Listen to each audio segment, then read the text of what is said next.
Good evening, Littleton. Welcome to the May 8th, 2023 Select Board meeting. Tonight I'd like to start off a little differently. Welcome our brand new board member, Karen Morrison. Thank you. Welcome to the Select Board. Happy to be here. I want to also thank the 1,660 people who came out and voted on May 6th. And I would also like to thank, huge thanks to Diane Crory and the election team and the volunteers. I think in Littleton we all assume that elections always go very smoothly, but it's just not the case. But thank you, Diane. All right, Mr. Clerk, can we do the Pledge of Allegiance? Yes, we can. I pledge allegiance to the flag of the United States of America and to the republic for which it stands, one nation, under God, indivisible, with liberty and justice for all. Thank you. All right, and my final act as chair, I will ask for a motion to replace me as Select Board Chair. Someone want to offer a motion up? I'll nominate Gary Wilson as chair. Second. All right, made by Chuck, seconded by Karen. Any further discussion? If not, is this a roll call vote or straight? What do you think? Nope, straight up. All right, let's vote. All those in favor, please say aye. Aye. Any opposed? All right, Gary, you have the con. Do we switch right now? Wait till everything settles out, maybe? What's that? Yeah, whatever. Yeah, go for it. You can do the rest of them. No, continue. Oh, all right. Someone want to nominate vice chair? I will make a motion to nominate Chuck DeCosta as vice chair. Do you have a second? Second. Okay. Motion made by Gary, seconded by Karen. All those in favor, please say aye. Aye. Aye. Any opposed? All right. Chuck, you're the vice chair. Thank you. And I will have a motion, take motion for clerk. Make a motion to have Mark Rambucker, the clerk. Second. All right. Motion made by Gary, seconded by Chuck. All those in favor, please say aye. Aye. Aye. All right. Motion carries 5-0. Thank you, everyone. It's been awesome. Thank you. Musical chairs? Yep. Shall I go all the way to the end? You out of the picture? I don't know. Which way do you want to go? We can reorder tomorrow. Everything's fine. Yeah, that's true. You want to do? Yeah, go there. That's Yeah. perfect. Okay. Yes, I'm free. Music stopped. All right. All right, let's, we've got that part of the business out of the way. Let's go over the agenda for the remainder of the evening.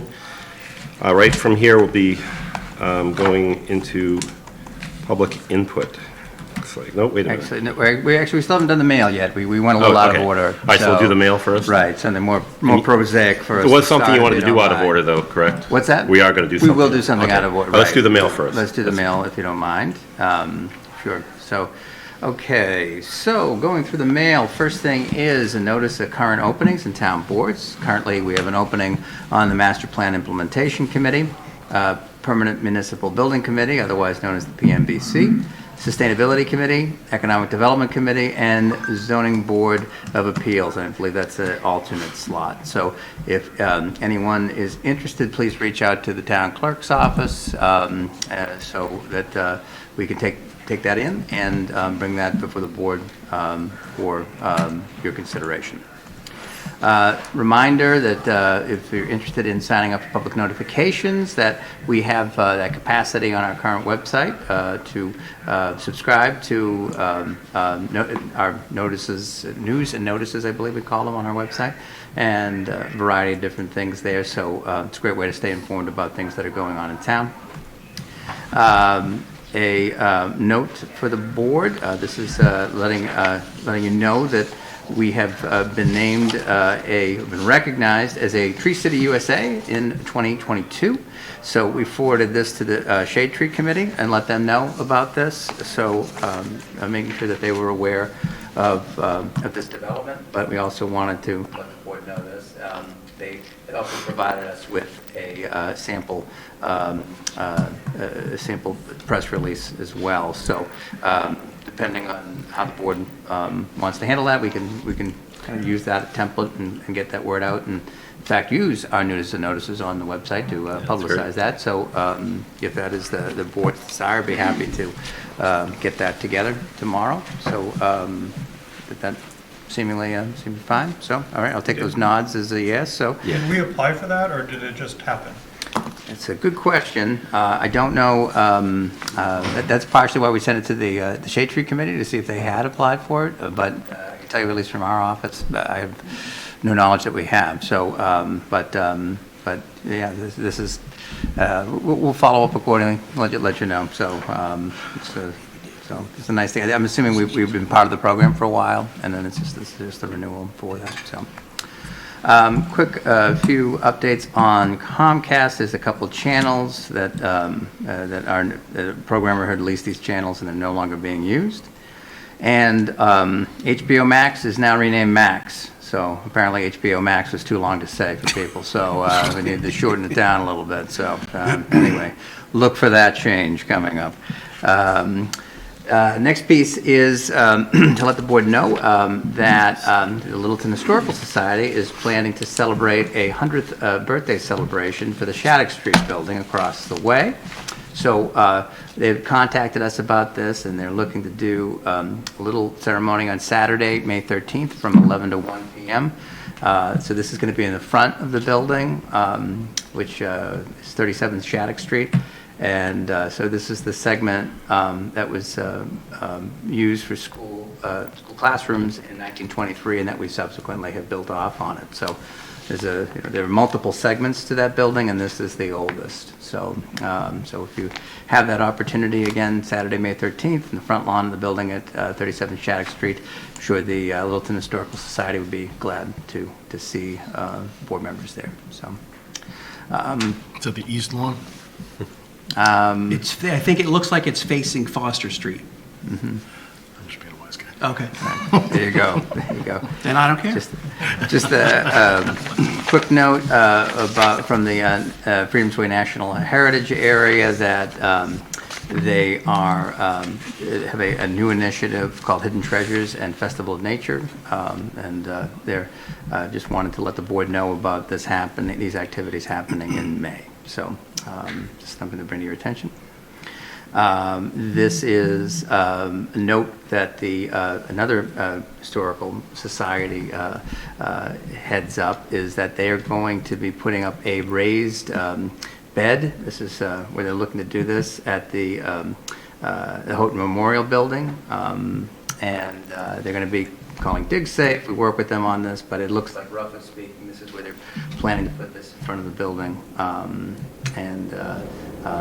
So just letting the board know, we didn't see that there's any reason necessarily to say no to this request, but want to make you aware that this is something that they're going to be working on. So, so again, and I think they're going to try to bring in an educational component, and they're going to bring some third grade students to visit the garden compared to their own. So nice project for them that we just want to make the board aware of. Littleton Memorial Day Parade. Two key things happening Memorial Day weekend to bring to your attention. The first is Saturday, May 27th, starting at 8 a.m. at the West Lawn Cemetery. Public is invited to participate in the placing of American flags at the grave of each veteran that's buried at West Lawn. And then on Memorial Day itself, Monday, May 29th, beginning at 9 a.m., the parade in Littleton begins. It starts in the Donlands parking lot, and the board is being invited to attend. We have the letter that's included in here is asking for requesting approval for the select board. I don't think I don't know if we necessarily need the approval for this. It's something we've been, of course, doing. It's Memorial Day for a number of years, so I'm not going to hold you to that standard, but it's nice to be asked nonetheless. So just to give you a sense of what this would be looking like on Monday, May 29th, they are asking people to assemble at 9 and then step off at 9:30. So there's a little bit of an order as where this will be. Selectmen and other elected officials, I believe, are 5th in the order going out. You'll be, so you'll be going out, and then the band is coming out after you. Also, parade route will, there also there's a weather issue, so if that happens, they're going to shrink things down and do something at Town Hall for that, should the weather be uncooperative that day. Just to let you know about that and put it in your calendars to begin to plan for that. Is your inclement weather plan. So the modified ceremony at Town Hall, and that would be at 10 on Memorial Day, should that be required. So I would note, typically I think it looks like the select board would make some sort of address there. So if things do change, then Gary, I would assume you as our newly installed chair would have an expectation to be speaking if the weather doesn't cooperate. So keep an eye on the forecast and think about what you might want to say. My rainy day speech. Yeah. Okay. Actually, whether it rains or not, the chair typically has. Okay. Well, there you go. There you go. Prepare something. All right. 45 minutes. Putting the new chair right to work. That's good. So, right. Okay. 6 to 10 pages, single There it spaced, is. double So, sided. okay. All right. And then again, this is another update from that. Next piece to bring your attention, I'm trying to get in the practice of when we get these pieces from various engineering groups in town to bring to your attention. This is about a test that was taken on the ground of the middle school campus. So this well tested positive for PFAS. This is a bit of a non-issue for us in that this is not where we draw water from, but rather just a test well. So we're working with the engineer on this, the school department, our office, as to provide a response back to the state on it. It's one of these things, they send these notes out and it seems like it's scarier than what it really is, but this is, frankly, just all too common a matter that we're seeing PFAS kind of throughout the area, which is why our treatment plants are changing to have that additional capacity. So fortunately, LALWD is well ahead of this, but it isn't really relevant in this case because this is just a test well. And we'll be developing a response back, but I just wanted to make the board aware of this and include this in your packet as a public document. There's the release notification form from the DEP and the school department. An update from our robotics team. They made it to Houston and did very well. So team 6328, I'm not sure how they got that net name, but still doing well. And they've done a few regional tournaments, which you've heard updates on, and now made it to Houston and did very well, actually, and won one of their divisions. So that's a good news story, and congratulations to them. And that is pretty much it. I would say, just as a follow-up to the item, Mr. Chairman, regarding the, we've done our elections for the chair and vice chair. I would note that, that with a new member on board, we have some other committee vacancies. Essentially, these are vacancies created with, again, the new member coming on and our prior members moving on. So just to flag this for you, I don't know what the board customarily does when you essentially have that members serve on other committees as as a result of their title with the select board.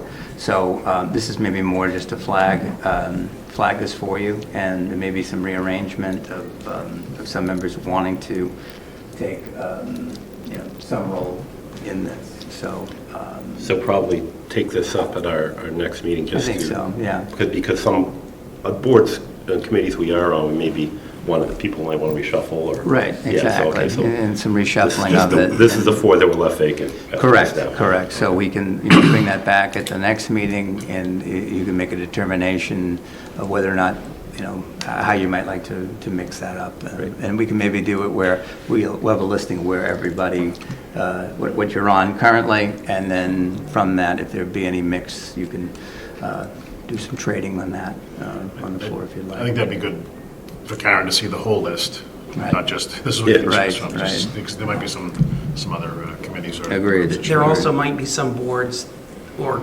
committees that don't require someone from the select board to be on, but, I know the Affordable Housing Trust it does not require, we have a quorum without a select board member, and I'm the Housing Authority designee, so I'm de facto representing, I guess, the select board as well. But anyway. And sometimes, I think, depending on what group you're on, you may not be a voting member, but you may Right, be so- the select board representative. So let's take a look at the whole list. We'll bring it back at the Okay. next meeting so you can look at it and then again determine any changes. Also on this list, is the agriculture working group still active, or is it inactive? I don't know. The clerk is here, so. It's still active, okay. Okay, all right, so that answers your question. So, anyway, that's just the last component, I just wanted to flag that for you. Thank you. Mr. Chairman. So, okay. And next up is the code of conduct policy.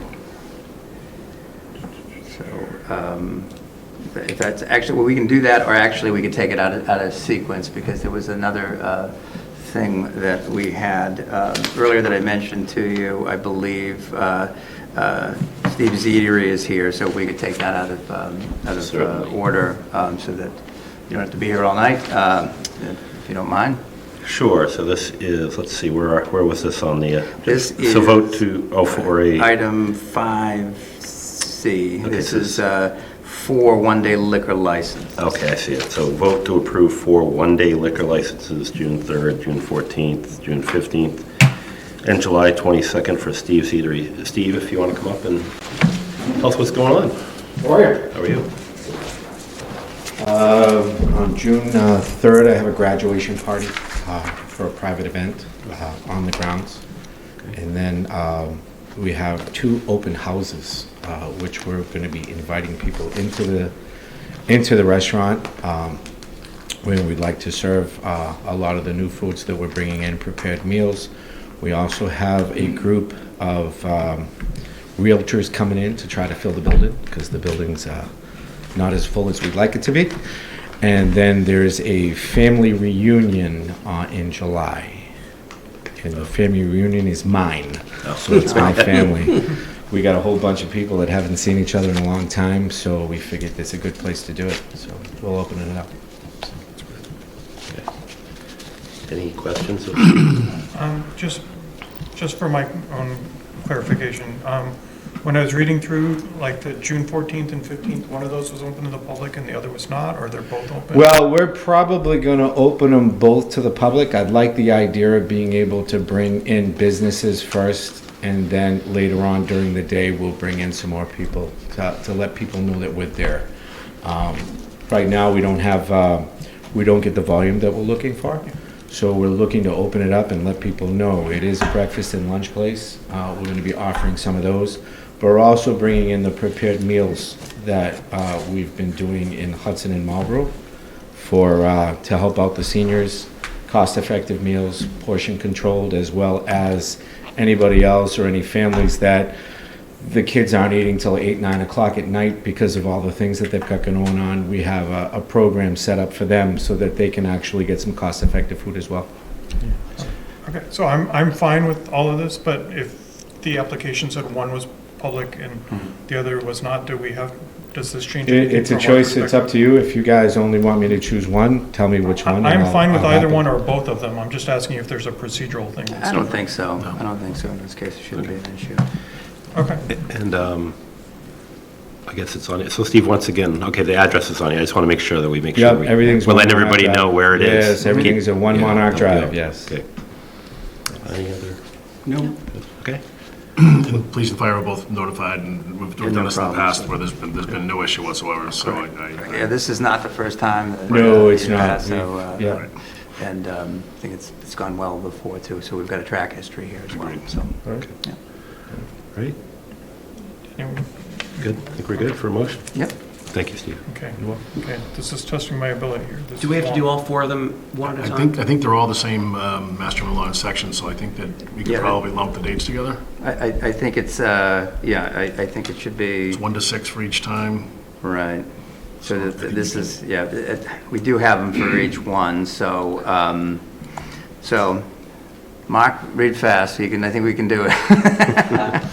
Move that the select board vote to approve the application submitted by Stevie's Eatery LLC, owner-operator Stephen Dembro, for a special one-day wine and malt only pouring license for an event on June 3rd, 2023, June 14th, 2023, June 15th, 2023, July 22nd, 2023. Alcohol sales during the hours of 1 to 6 p.m. under MGL Chapter 138, Section 14, held at Stevie's Back Road Cafe and Catering located at 1 Monarch Drive, Littleton, Mass. Second? It's been moved by Mark, seconded by Matthew. All those in favor, say aye. Aye. It's unanimous. Thank you, Steve. Thank you. You're welcome. Thank you. Could I ask the board just to sign this here so we can give this to proprietor, and they'll have No, everything just go taken care of. across, yeah. So thank you for taking that out of order. Thank you. Looks like next would be the code of conduct policy we were going to review and discuss. If that's, there it is.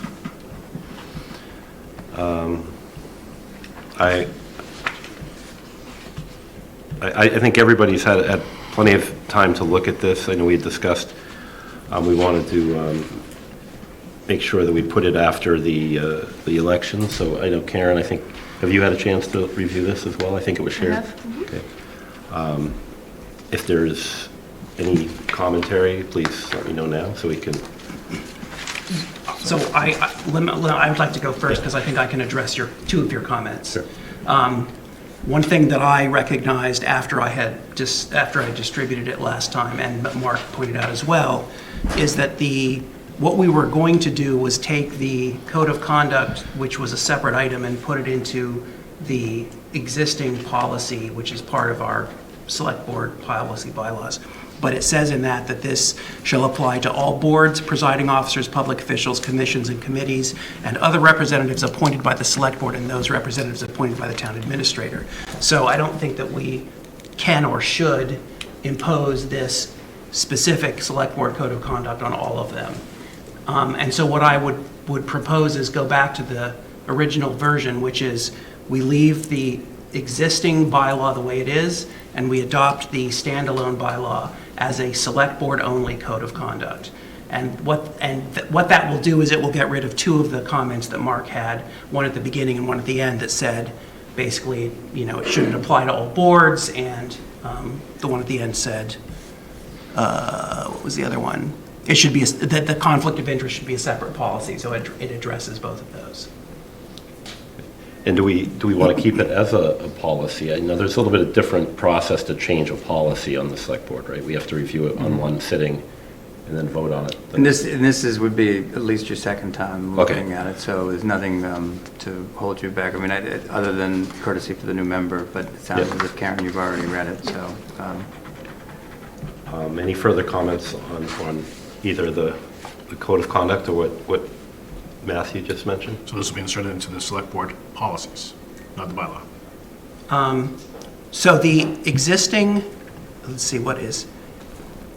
The existing code of conduct and ethics is in the select board policies. Policies. It is not a bylaw. Correct. So we are going to add another policy, yes, and leave the existing code of conduct and ethics policy alone. That is my proposal. I mean, I'm fine with that. I didn't, initially, I think when I thought of this, I didn't even really need to see it in the policies. After knowing we had a code of conduct that addressed a lot of the ethics type things, I just wanted this something that could be a living document that every board that comes on signs. Almost like an onboarding. Yeah, it's part of yeah. And then each year we would sign it, and at that time we could review it and say, well, we'd like to add something, we'd like to take something away.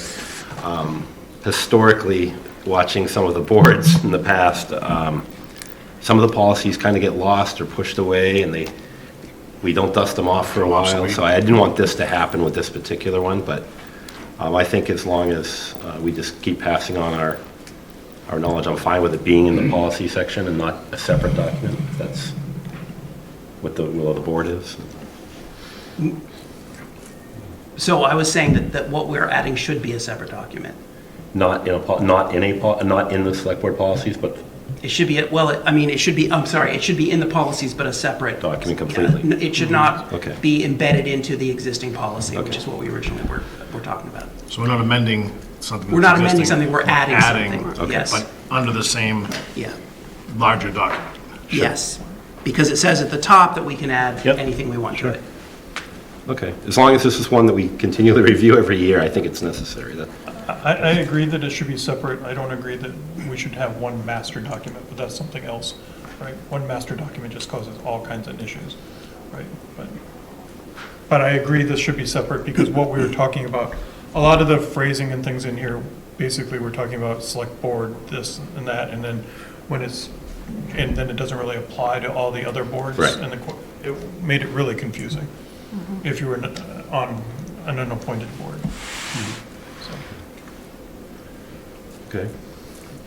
Just one small thing, I think I'm just even noticing some small typos. Yeah, I So saw as the long as they T. have permission to, yeah, the T and there's an extra bullet there. So as long as, if you wouldn't mind, if you do approve it, just give me permission just to get rid of some of the. Sure. typos. And correcting the Oh. lettering. Yeah. I did, yes. So what I think we want to do is we should, starting from like letter 4, code of conduct, which is, I believe, up above.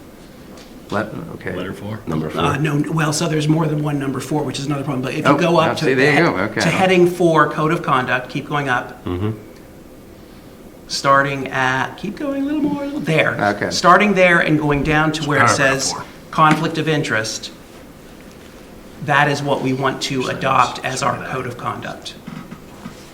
So it will not include conflict of interest. It would be section 4, I guess that is. Is it just section 4? Yes, I believe that we should break that out and adopt that as our code of conduct.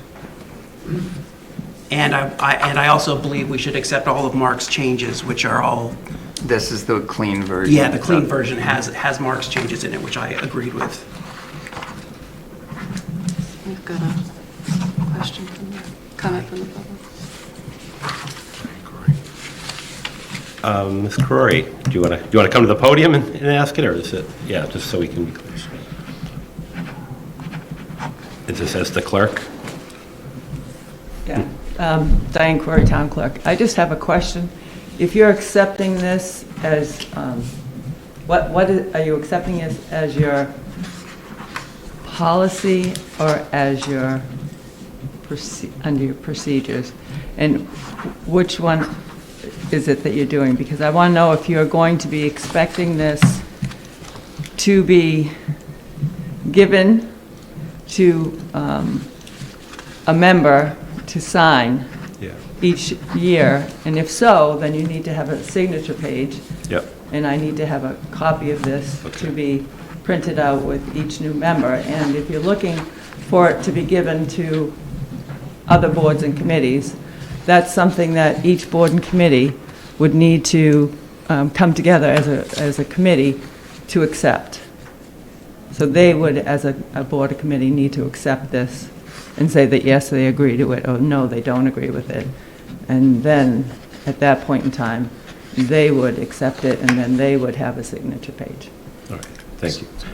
Go ahead. So in my view, the code of conduct doesn't have to be signed by us. We vote it as if we voted anything else, and based on the fact that the majority of us voted, that's our rules.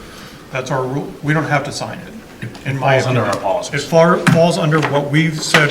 It's our behavioral policy that we've adopted for this Yeah. year, and by the majority vote, it's the way we should be conducting. Yeah, I business. think my concern with that is, we had a code of conduct policy, which among many policies, and I worry that it kind of gets lost every year, unless we literally Yeah. bring this to the forefront. Yeah, so- And I like the idea of signing it, because it's forced reading every year, and it really speaks to, it addresses directly some of the issues that we've had as a board, and previous boards as well, with town hall, town administration, and it kind of refreshes our memory on how to, I agree So- with those comments, but I don't think the signature is necessary, because I think Yeah. you have to re-vote it every year just like you would have to re-sign it every year. So I think it has to be discussed every year around this time, Okay. but I don't know that we necessarily have to sign it every year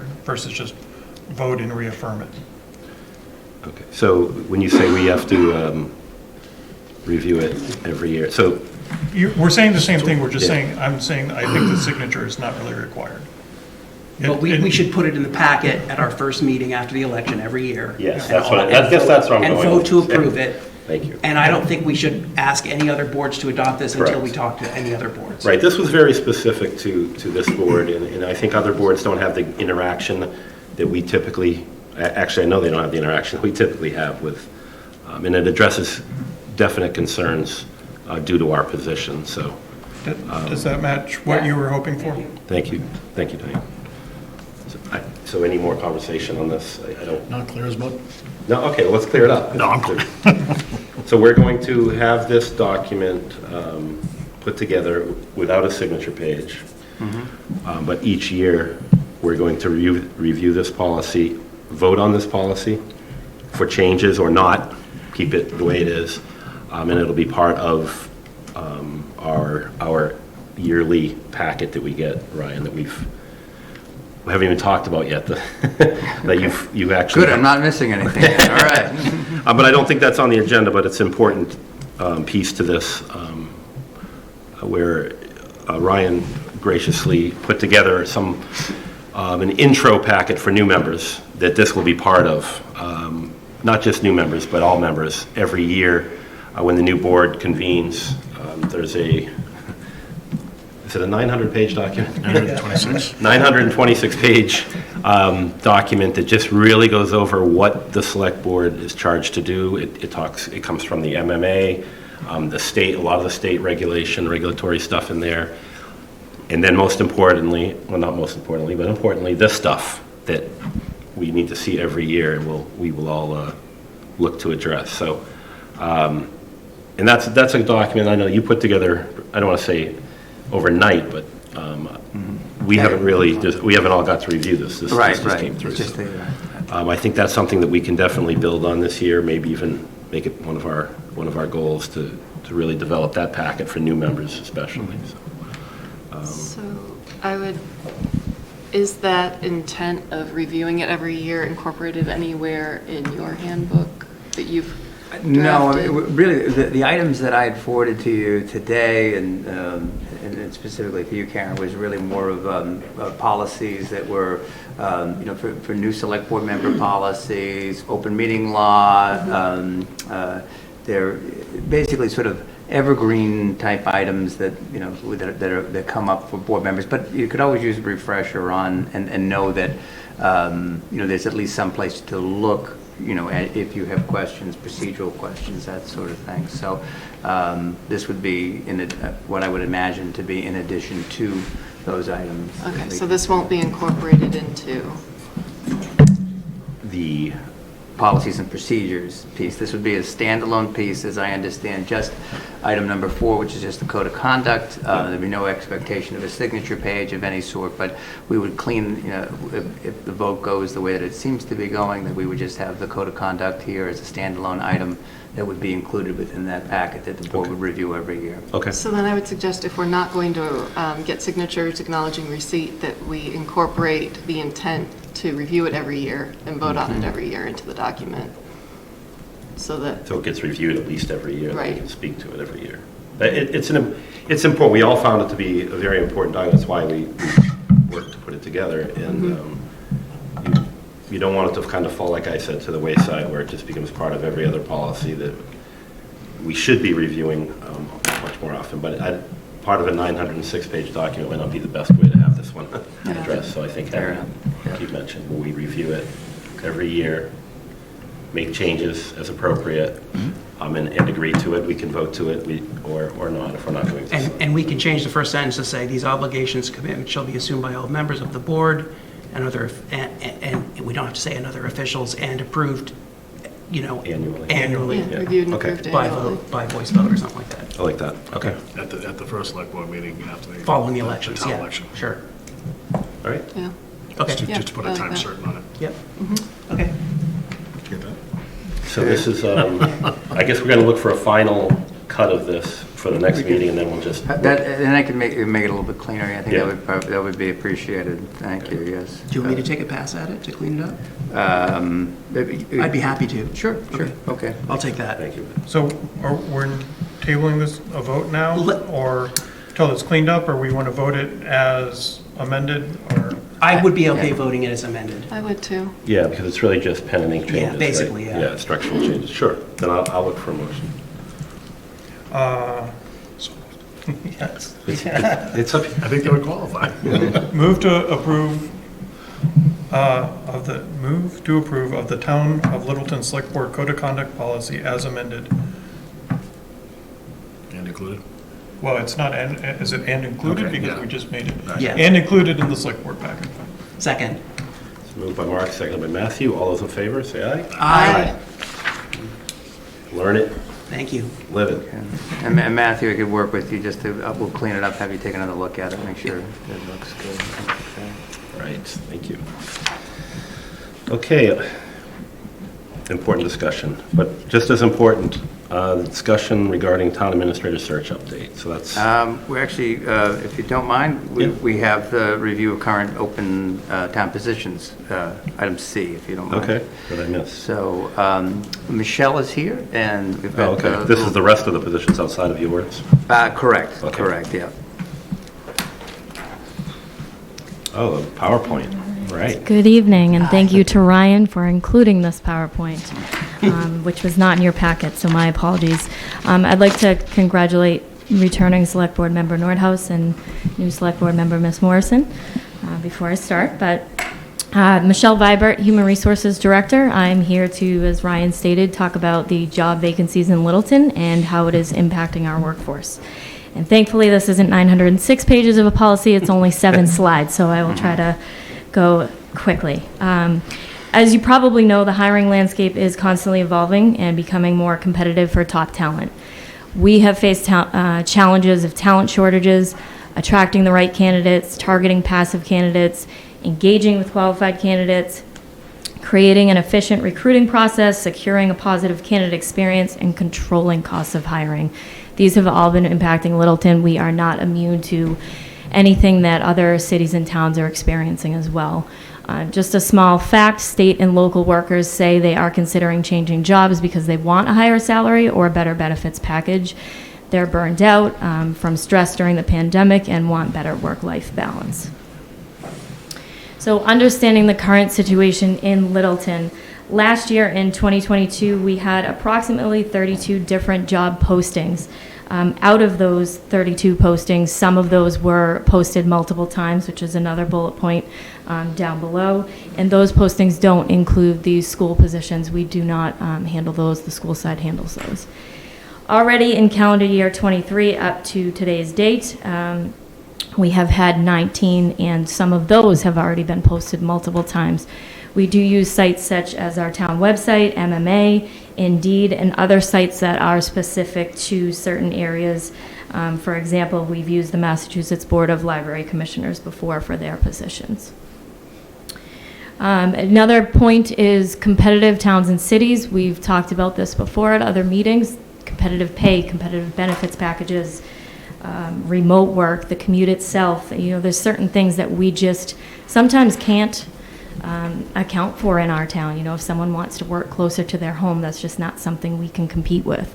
So we have to look at other ways of mitigating for these challenges. Some of these changes, we are at odds because local governments, it's not how they typically operate. We don't work from home every day. You know, the optics of government employees staying home may look bad to the public eye. We can't just send DPW workers home. You can't do certain jobs from home. So there's a lot of factors which play into this. Many of us have heard of the Great Resignation. Because of this, employees have been able to leverage to ask for flexibility, better benefits, higher pay, remote work. When employees retire or resign, it can cause exhaustion and burnout for existing staff. We tend to take on more duties without additional assistance, and I put a picture of an overwhelmed, exhausted office worker, but, they don't have a picture of a DPW worker, a public safety worker getting ordered in all the time for overtime and other things that they need to be there for. It impacts all of our employees. Any resemblance to you is strictly coincidental. Actually, I've used that picture in past years, but it's not me, I promise. So the pandemic, let's talk about identifying the root causes. The pandemic was a big one. I think we all know that. It not only caused many employees to seek other job opportunities, whether it be for they just didn't want to be in the current career, they wanted to explore a new career, or they wanted to retire early. It was something that they just had enough of the burnout, extreme burnout, and they left their current position. So there's been waves of retirements. There's been many employees terminating. It is not just specific to Littleton. Many employees have expressed no opportunities for growth and low salaries. We're living in a market in which employers are willing to pay high salaries for you to walk in the door. Recently, Littleton was able to do a compensation study. That's phase one. You can't just stop it at the compensation grid. There needs to be more. With so many opportunities available in the job market, public sectors can sometimes fail to pivot and change and respond to rapidly evolving worker expectations, which are very different in today's market. And workplace culture. Littleton is doing a great job with employee engagement. This is one of the things that we pride ourselves on.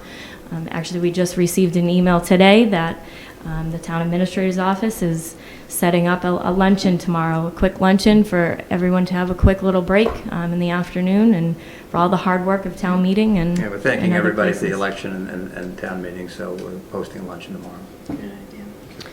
So they do a great job. We do a great job of doing employee engagement, and we're working on creating a workplace that employees enjoy coming to work every day. And with your help, just improving that select board policy, we're looking to move forward to do that. So here's the most important slide and how it applies to us today, identifying the positions that need to be filled. We do have another agenda item tonight that will be after this in discussing the town administrator position and that vacancy. We have the finance director, which we believe does warrant further discussion as well. The facilities manager. We face challenges in both of these. We need to working on a process to establish a position, grading a position, and determining town needs, and I think that will benefit both of these positions. Recently, the town was fortunate enough to be able to promote a school department employee to town treasurer collector. That is not on our list, but it did happen, and we were, like I said, fortunate enough to do that. We were also fortunate enough to promote the current assistant town accountant to town accountant, which will help kind of curb some of those duties in the finance department. The town planner recommended recently reposting the assistant town planner position. We unfortunately went into a second interview with a candidate and they withdrew. Their own personal reasons, they could not keep moving forward in the process. Building commissioner duties are covered by our current local building inspector. We recently came before you to have that happen with legal signatures still being covered by our former building commissioner. We have had, currently we have 2 firefighter positions open, and since writing this memo, which is 4 days later, we will have another new position that was put into the budget for them in July, so that will be a third. They've been posted. We are currently working with a potential candidate, but it has not been a signed, sealed package yet, so we're currently moving forward with them. And then also, since writing this letter, we have 3 DPW positions. One was due to promotions that happened with a resignation that happened, and one is a position we hadn't filled yet, and one we just got over the weekend. So it's happening in every department. Again, we're not immune to what's happening in the market. And last but not least, we just also found out our executive assistant in the fire department will be leaving at the end of May as well. So that's that. Own, Stephanie? yes, own personal reasons. without going into okay. details, she will be leaving at the end of May. So the last one is the health director. I kind of skipped over there, but the health director, we have been working with the Personnel Advisory Committee as well as Board of Health members to create a job description. We do know it was funded at town meeting, but we're working to create that job description and then move forward to have that position description graded.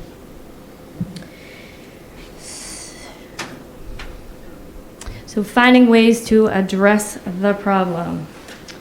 Unlike the private sector where you can modify the work you take on to fit your team, there's a baseline level of services that you need to provide your residents and coworkers regardless of what your staffing level looks like.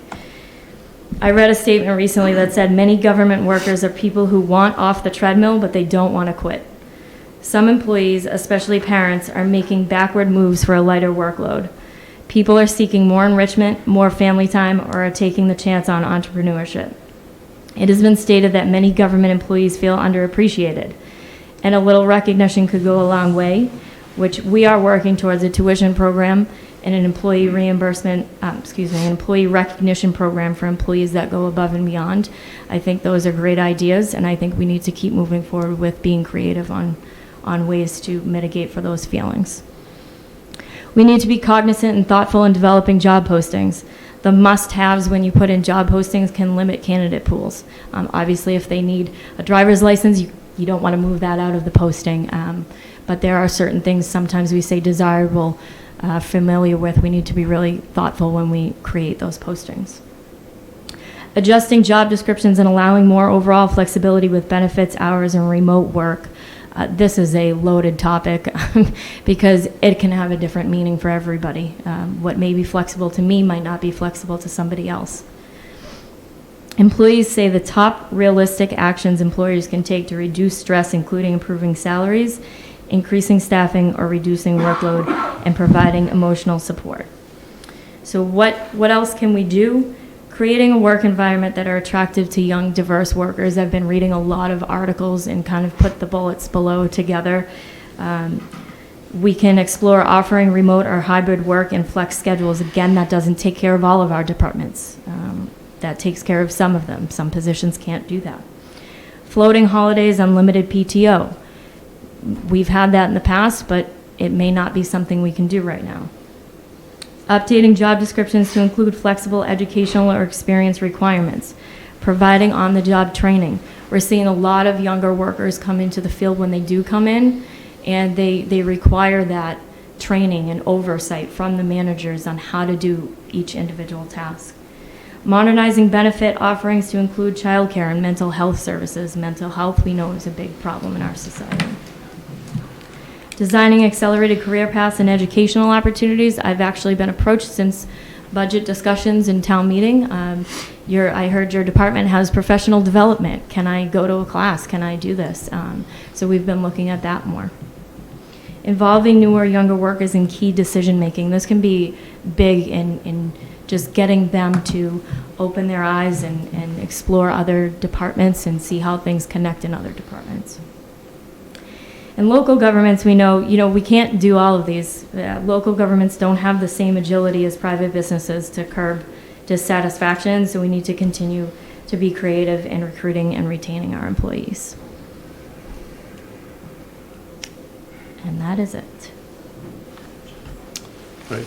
Any questions from the board on the presentation or just in general regarding the... If I could, Mr. Chair, just to go back to the list, just to kind of hit on some of the highlights here in terms of what we're looking at. So, Town Administrator, we're going to talk about that and kick off that process off with our next item. Finance Director, the timing for us to go back out and look for a Finance Director, it's a very difficult position to fill. I think what I've expressed to the board is with the promotion of Michelle to Town Accountant, kind of give us an opportunity for Michelle to get a little bit more training and get her feet underneath her, and then sort of regrouping with her in a few months to discuss next steps and what's, what kind of support she needs to be successful. So I think this is something we're just going to be keeping our eyes on it, but knowing that we're going to have to do something else to provide support for her. The timing is good in the sense that a lot of the finance director's work is very busy during budget time, but with last week's vote on our budget, we do have a little bit of closure, so this is a bit of a quiet time. So this is an opportune time as we close out the fiscal year and work with our consultants to assist Michelle in that. We know they're going to be coming back to that. Facilities manager, we talked a little bit about. Maybe one of the things we may be looking at there is looking at a new title, a new job description, bringing it back to PAC potentially to be able to really get someone who would be at that higher level process who can really fulfill, I think, the desire of what we want that position to do. But when we went out for with that job description, with that pay grade, we just weren't getting the kind of talent that I think we were seeking. And so as such, we're looking to pivot, bring the position up a little bit more. There's a little bit more money in the budget for this slot, and hopefully we can find someone good on that front. Building commissioner position is currently vacant. We're having a conversation this week and trying to figure out what next steps are on that. Some of these things are a little bit more further along than others, but we know we have to get back to the board on that and develop a plan for you to present something to you. And last thing is the health director, which Michelle talked about. I believe the PAC has reviewed it. Have they reclassified? I mean, They did review it. We did have one meeting, but they are going to review it again with all 3 members. With all 3 members. Yep, So, at that point, then it would be, It would they will be- have a new grade, and theoretically. They would have a recommendation for a grade, which recommendation would for a come grade. through the Okay, board. that we can then put on the grid. Okay. And at that point, go out to advertise it too. So, and one of the things to keep in mind with that, that is essentially a new department. So we also have to think about how we can support them and what that looks like. We had the positive vote at town meeting to stay in the Neshoba Associated Boards of Health, which was a good news thing, and they'll be there to support our efforts in that front. But this is essentially starting from scratch, and it's going to take a lot of work to be able to get that and finding the right person for us to help partner to get this going. So we're going to make a good faith effort to do that, and but it's difficult when there's no precedent. It's not like you're looking at even looking at your policies tonight. You knew you were working from prior policies that were already in that you already had. There's a foundational element. This is a little different, and as such, it'll be more important to pick the right person on that front. So. Just wanted to provide again, just update on higher level where we were with some of those other pieces for you. Right. So that's puts a little bit less gloom and doom on it the way that you described it, for sure, on some of the key positions. That at least there's a plan in place. I think that it's the keeping the people. I think we need to concentrate on as well. This is one thing we're recruiting against a very difficult climate in general, competitive climate, and a much smaller workforce, or people that are willing to work. So let's just keep controlling the things that we can control, which are really culture is a huge one, I think. Benefits, and just the fact you mentioned, doing a lunch, things like that, more things like that. Let's create more space for things like that to make Littleton a little bit different than surrounding communities. Any other input on? Yeah, I had 2 things. On the building commissioner, what's the difference with the building commissioner versus the land use director? Are we morphing the 2? Are we overlapping? I think that's what we're trying to figure out. Okay. And so that we can come That's back fair. to you, because that question is one of the questions that we would have to address, right? Okay, and I think my other question is more directed to you on some of the benefits, and Michelle, on things is, are we considering posting positions for a flexible number of hours, like 32 to 40, rather than saying they're 40, or are we, because that's another benefit you can play potentially, that fewer work days, or if the position could be done in less time, or whatever the requirements are. So right now, I have not explored that with anyone in particular, but, you know, I have looked at other communities that do maybe have a remote work policy or a hybrid policy.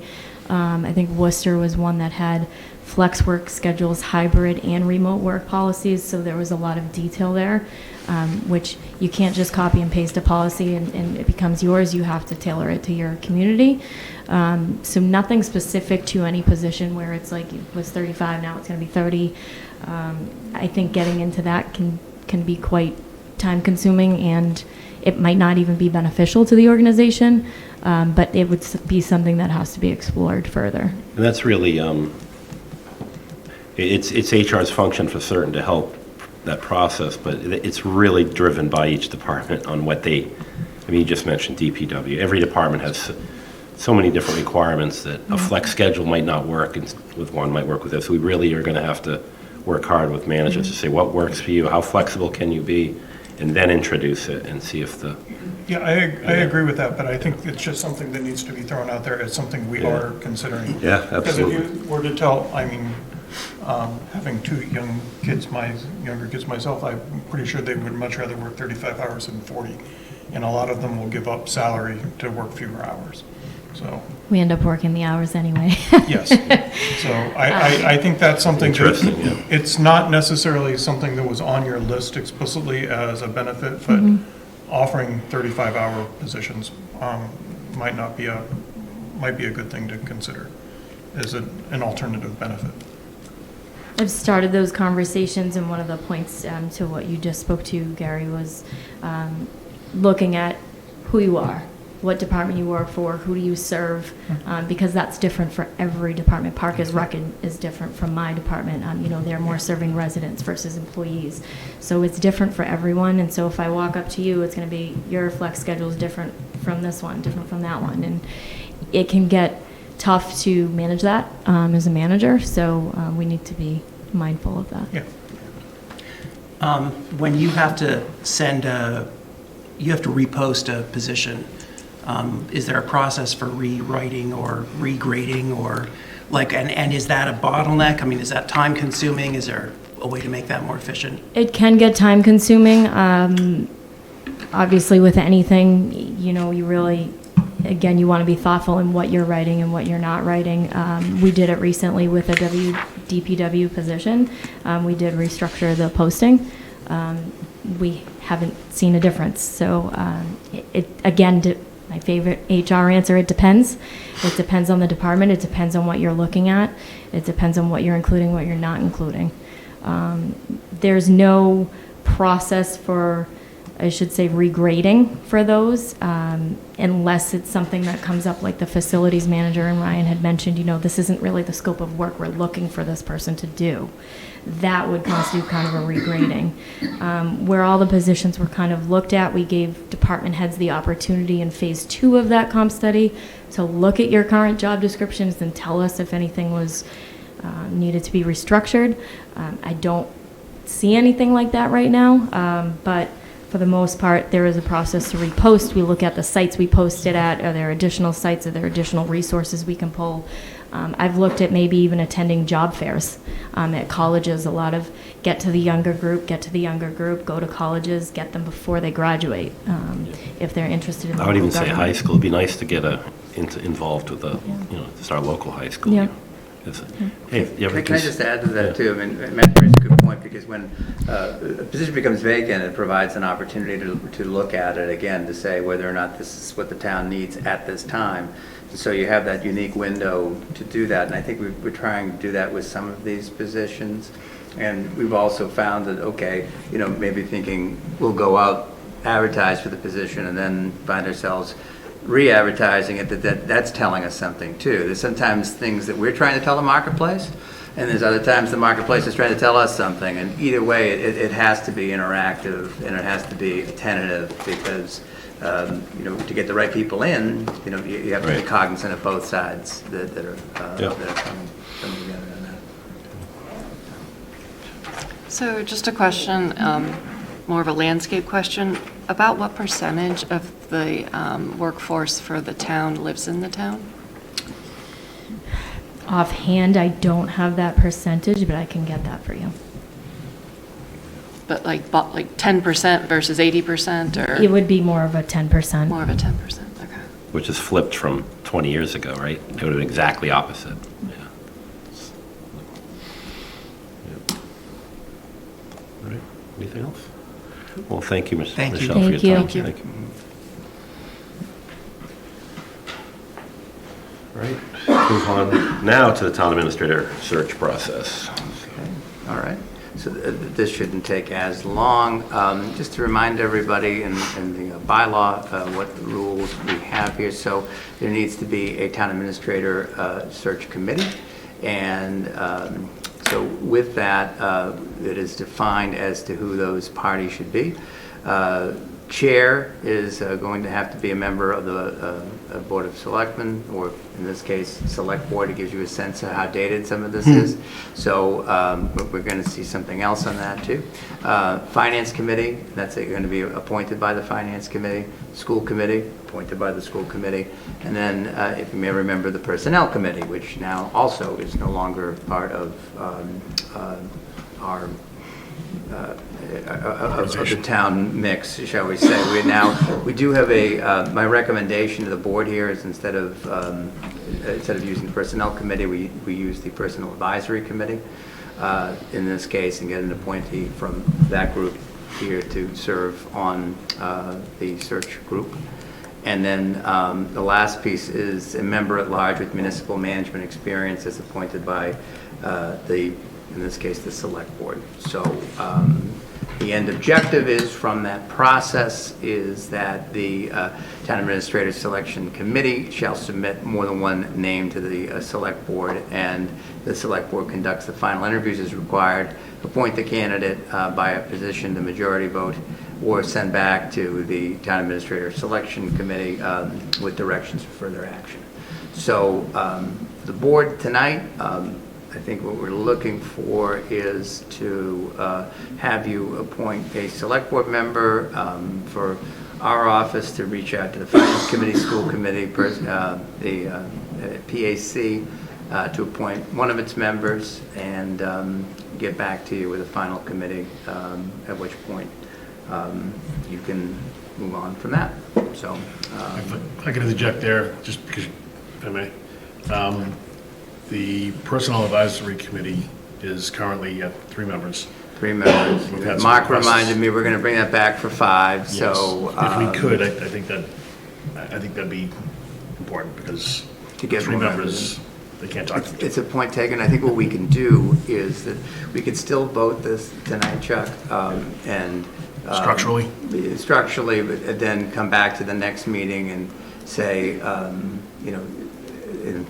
again, give them permission to increase from 3 to 5 and start looking for people right away. There's no reason these things can't happen in parallel. And we can use, I mean, if we want to utilize Michelle's office to say, appointee of the HR director from the Personnel Advisory Committee even. That way, we're not waiting on maybe a quorum for that committee or anything. I think maybe to Chuck's point was that if there were 2 other members that were added, then that may deepen the pool. Oh, it certainly will. I think is what, I believe, I don't want to speak for No, you. you know it. I don't want to slow down this process because we can't get 5 members Agreed. on the committee, or that's all. I was just saying it. Sure.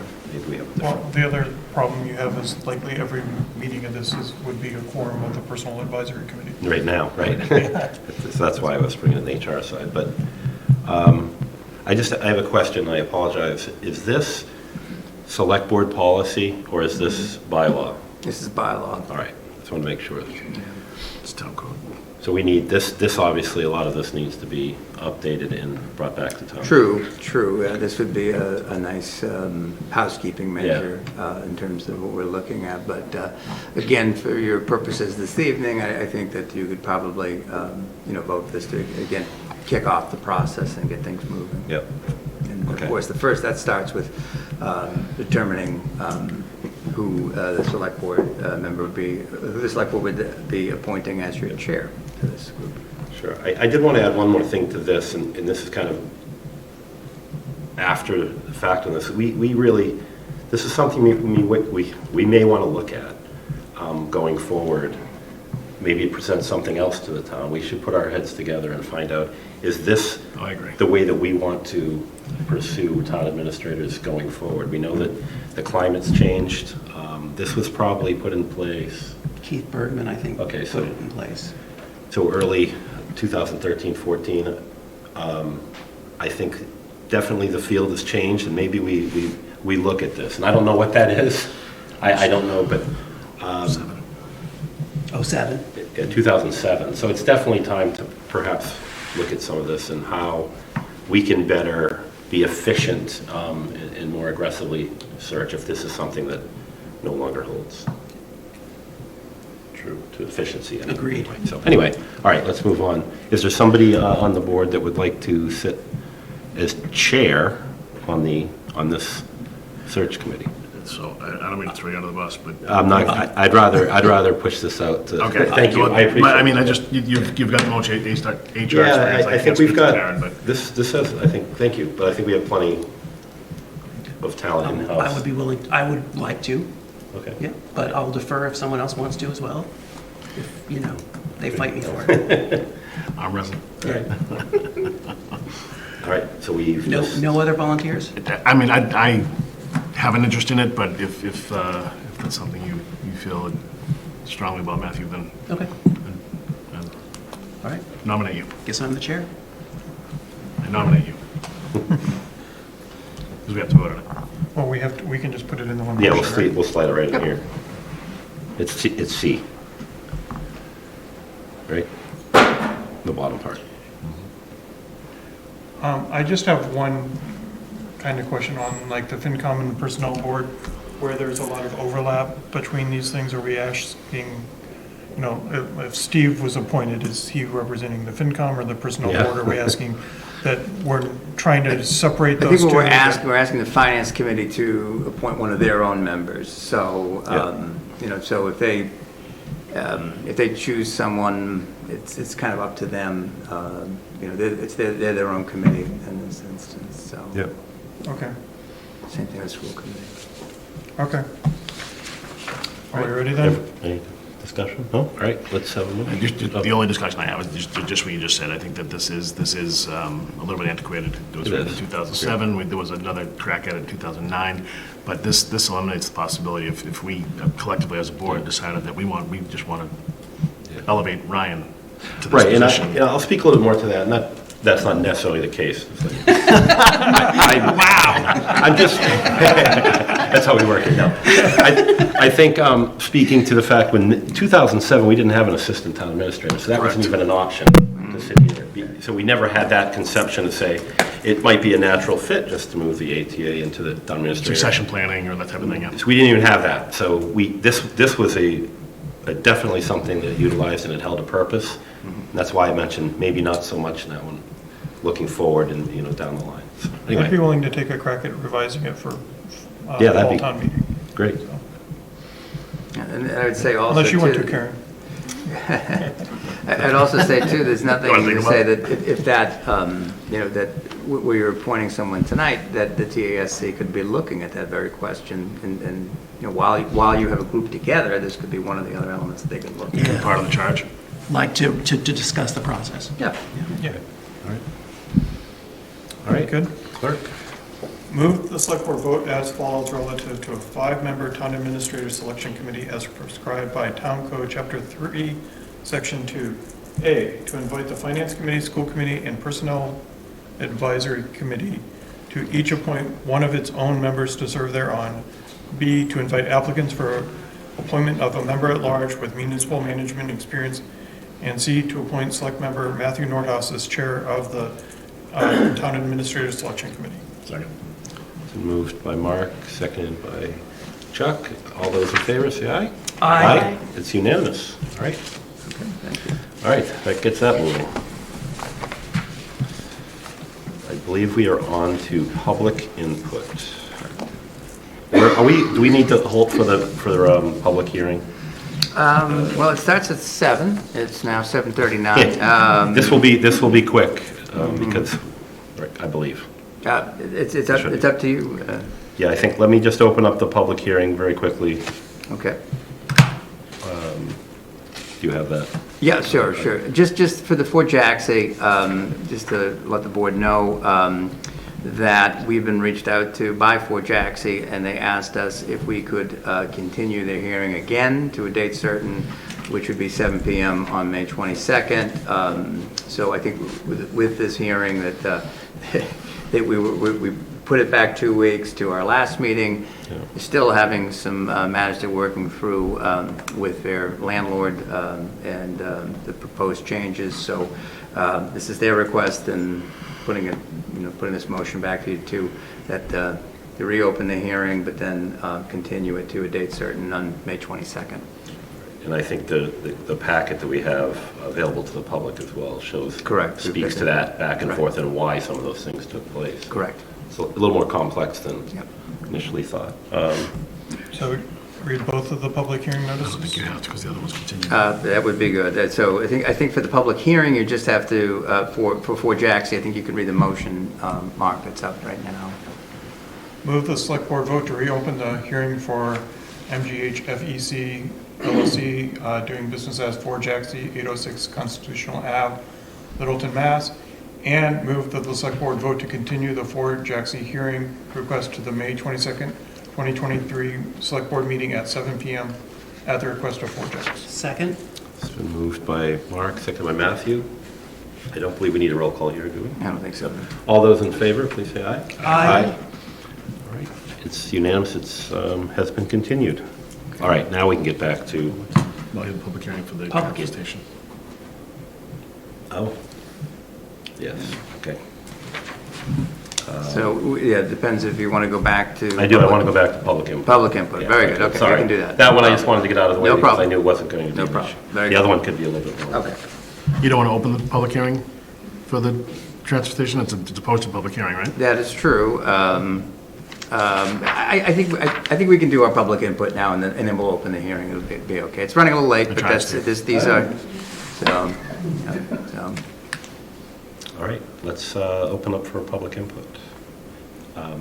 Ms. Nordhoff?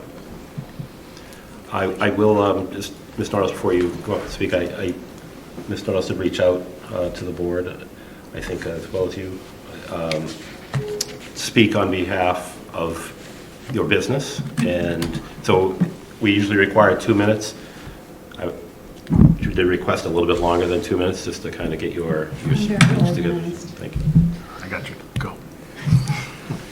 Thank you, Mr. Chair. Christine Nordhaus, Littleton Apothecary. As you are aware, I haven't been invited to speak to the board about Littleton Apothecary, but in order to address the rampant misinformation out there, I came in to set the record straight.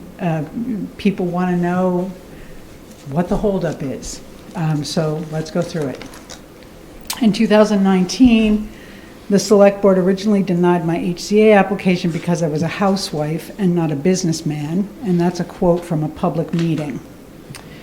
In a face-to-face with a board member a week later, I learned that I would never be approved until the board was 100% sure that Jenna Brownson no longer had any involvement in my company or nonprofit. Over the next several months, I submitted documentation and emails to satisfy that new requirement. And then Jenna Brownson sued me, not the town, and that delayed me for a year. When the town finally agreed to enter HCA negotiations with me, I raised concerns about the appointed negotiator's relationship with the other applicant and another cannabis business in town. Those concerns were ignored. Then the negotiator didn't negotiate with me and didn't return my calls for over 5 months. When negotiations finally began, the town would not proceed until I agreed to HCA provisions that were against the state cannabis law.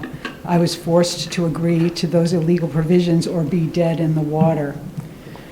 After that, I was finally allowed to apply for a special permit from the planning board. And if you weren't keeping track, that's about 2 years after submitting my application. the same application that the State Cannabis Control Commission approved in 2 weeks, faster than any other application in the history of the commission.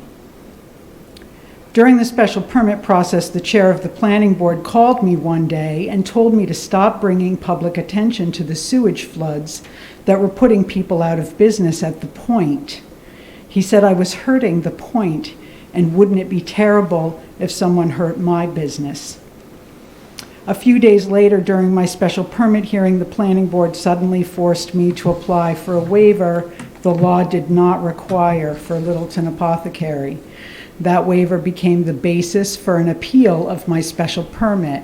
For those who don't know, an appeal is a lawsuit. I was being sued because of a waiver that I was wrongfully forced to apply for. Town officials were behind that lawsuit, and I was dragged through 9 more months of legal battle.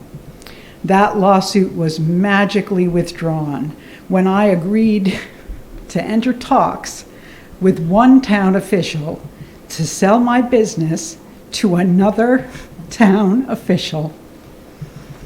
I didn't do it.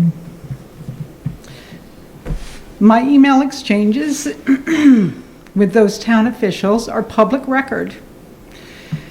So this all adds up to 3 years of delays.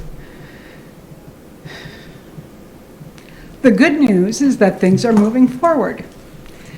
They're slower than I wish they were, but that doesn't mean I'm insolvent or any of the other completely fabricated nonsense I keep hearing. I'm not here to armchair diagnose whatever prompted Jenna Brownson to suddenly think that she had any right to information about the status of Littleton Apothecary. She started harassing me on January 1st of this year, wanting to get back together with me. I declined, so I guess she started harassing you guys. So I'm here to dispel that manufactured and poisonous narrative. The assertion that Matthew Nordhaus had anything to do with these delays is verifiably false. The assertion that I am insolvent is verifiably false. I am in full compliance with all relevant licensing and permitting. The town of Littleton knows this. They haven't approached me even once to ask for an update, and I guarantee you that has nothing to do with whoever the chair of the select board happens to be. I'd like to remind everyone that nobody has to believe a word I say about any of this. This is all very well documented and available to anyone requesting public records. If you don't find the answers you seek, or the town won't release them, my legal team has every call log, calendar entry, voicemail, email, text message, Facebook message ever sent to me about Littleton Apothecary by anyone. So I'll be open before my HCA expires in 2025. And that is my final word on the matter. Thank you. I saw another hand up. Mr. Houston. Thank you. Sorry. Rob Houston, 55 Jennifer Street. I'm here on behalf of the Sustainability Committee. Is there a way we can post this somewhere? Sure, if you could send it to our office, we'd be happy to post. Yeah. Okay, Well, it's an upcoming event where you can register and attend an event that is going to be attended by the new Climate Chief Hoffer, who is a cabinet level position for sustainability and climate at the state level, as well as Senator Mike Barrett. And there's some really interesting topics on this workshop, including building electrification, a future without fossil fuels. So it might be interesting for folks in town, and we will be going. So please, I'll send it to you, and if you can advertise it, that would be great. Okay. And the only other thing I want to talk about, and Stephen, Jan Lee's here. So the Sustainability Committee would like to engage more frequently, I guess, with the Department of Public Works, typically really the transfer station, to see how we can increase our efforts in this town to do more recycling efforts at the transfer station. In particular, things like styrofoam. Westford collects styrofoam at their transfer station once a quarter. Acton does it once a month, and we don't do it at all. So, you know, the advice is just throw in your trash. And we're not talking about styrofoam containers from restaurants. We're talking about the stuff that comes when you order stuff online and you get these big boxes with lots of styrofoam. So it should be recycled. Another thing we would like to see recycled is plastic, like plastic bags and plastic not shipping containers, but plastic from the dry cleaners, which are less and less these days since people don't seem to go to the dry cleaner as much. But there's very few ways to recycle plastic. In fact, you can't put it in your recycle bins. You're supposed to throw it out. But there is a program called Nextrex, and if we collect it in a bin that we can set up at the transfer station, then we can get park benches, and it's put on by the Trex company, you know, the people that make all those planks. And so we just need to work together with Stephen, and I know you from previously. And the timing of this is bad in the sense that I just heard that we're short 3 workers. So I realize there are challenges, but I would like to offer the Sustainability Committee's help to see what we can do to help improve sustainability and recycling efforts at our transfer station. So I just wanted to put that out there. And I think that was it. Thank you very much. Oh, one last thing. You mentioned that we have an opening on the Sustainability Committee. We have an opening on the Sustainability Committee. You can see we're starting to do really cool things, hopefully. We now have a budget. We can spend some money. So sign up, please. Thank you. All right. That's you. Come on up.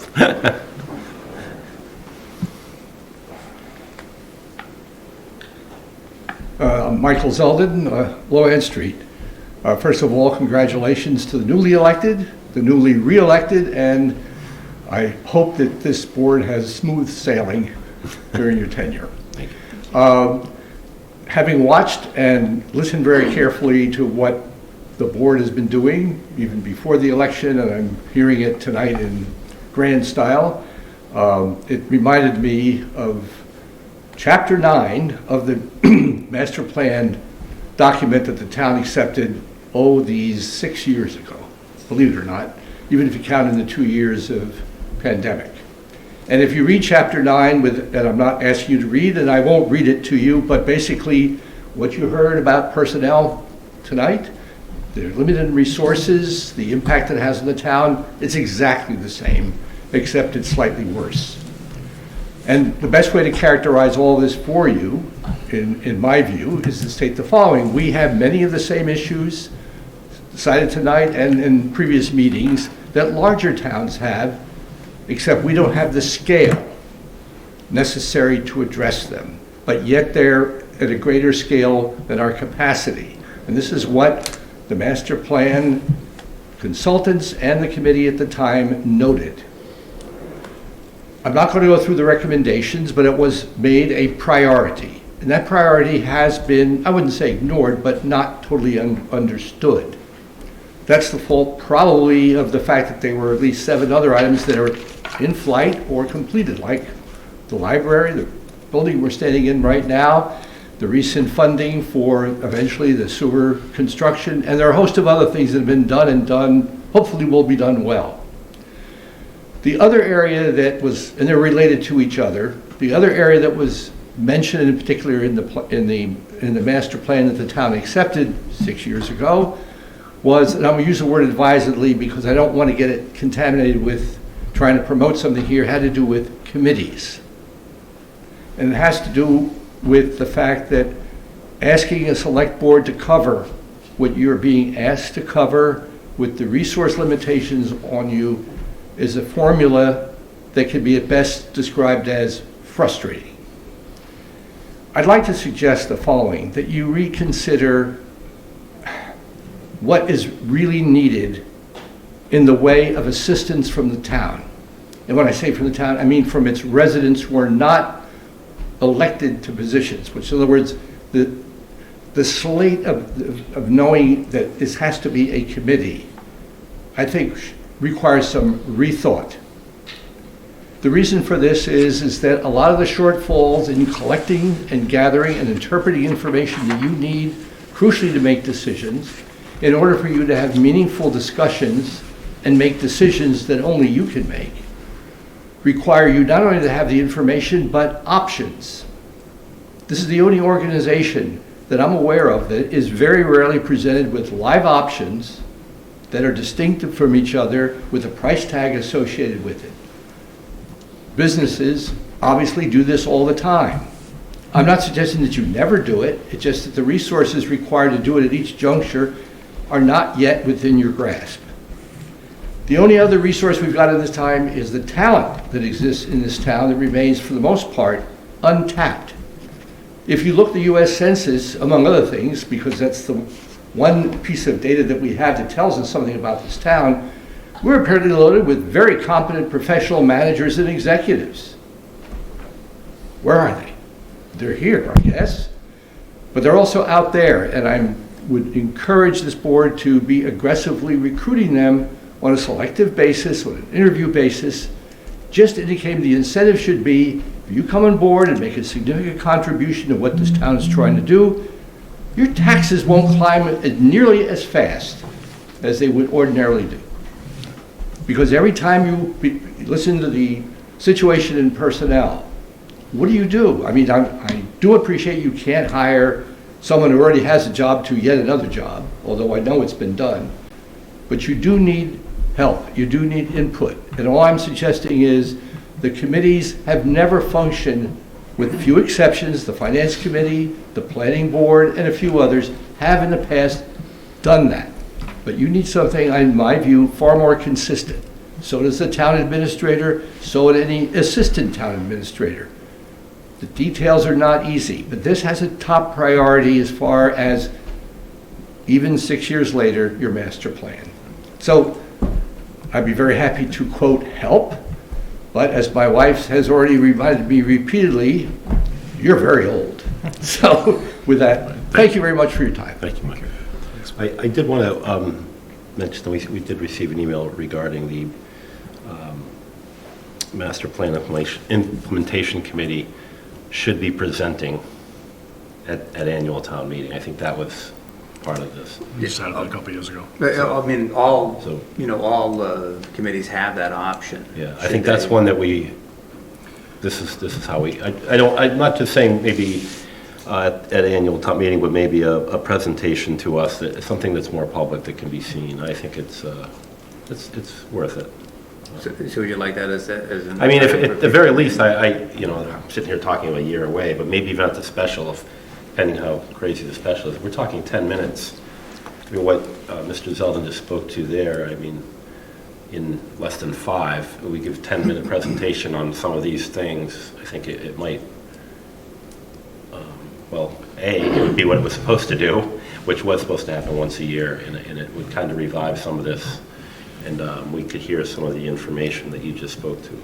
We can speak to some of the successes, yeah, what's in the works, right, and what's on the horizon. A lot of people don't even know the successes and the things that are kind of flatlines. It's important to understand, and it answers a lot of questions on why things are happening downtown. It's not just some flyaway thing that's happening randomly. There's a path to this, to much of it. I think that will only help reaffirm that, and plus come up with some of the other ideas that were just mentioned. And Gary, would you want to look to bring them in at a future select board meeting, maybe just to start off? Yeah, I mean, what's the board think? Yeah, I think that's a good idea. That makes sense. We invested a lot in resources, certainly financially, and we got a very good document. There's a lot of good, a lot of the professionals Mike referenced. Yeah. There were a lot of folks that were on master plan and the master plan implementation committee that have Right. Well, dedicated a lot of charrettes time and and- effort, yeah. And I think it would be good for us to revisit it and, you know, keep that document living, because that was one of the things that we talked about, that it's gotta be something that's not just shelved and dusty and gets dusty. We need to make sure that we're constantly checking back to it. And there might be things we tweak, but at least we need to be aware of. Yeah, okay. So can I just add, I think the master plan committee should be coming before us much more Yeah, I agree. regularly. Correct. But I also think that basically every other committee should be in front of us at least once a year. Yeah. Right, so that we know what they're doing and we know how we can support them. Pretty much say that every year at this meeting. Yes. So, Well, I'm going to come to public input a lot. So. All right, so we can do we'll that. talk further on Okay. that. Mr. Kirby, come on up.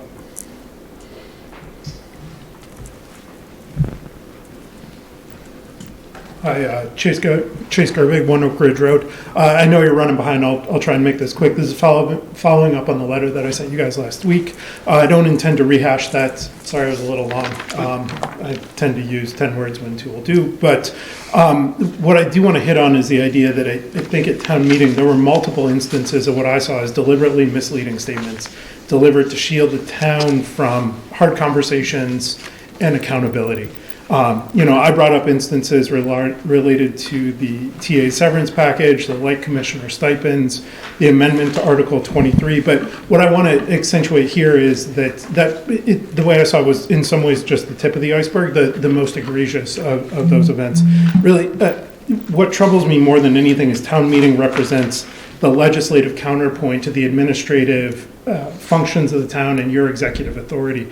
And the fact of the matter is that there were misleading statements, there were exercises in playing hide the ball, utilizing town council to get out of difficult questions.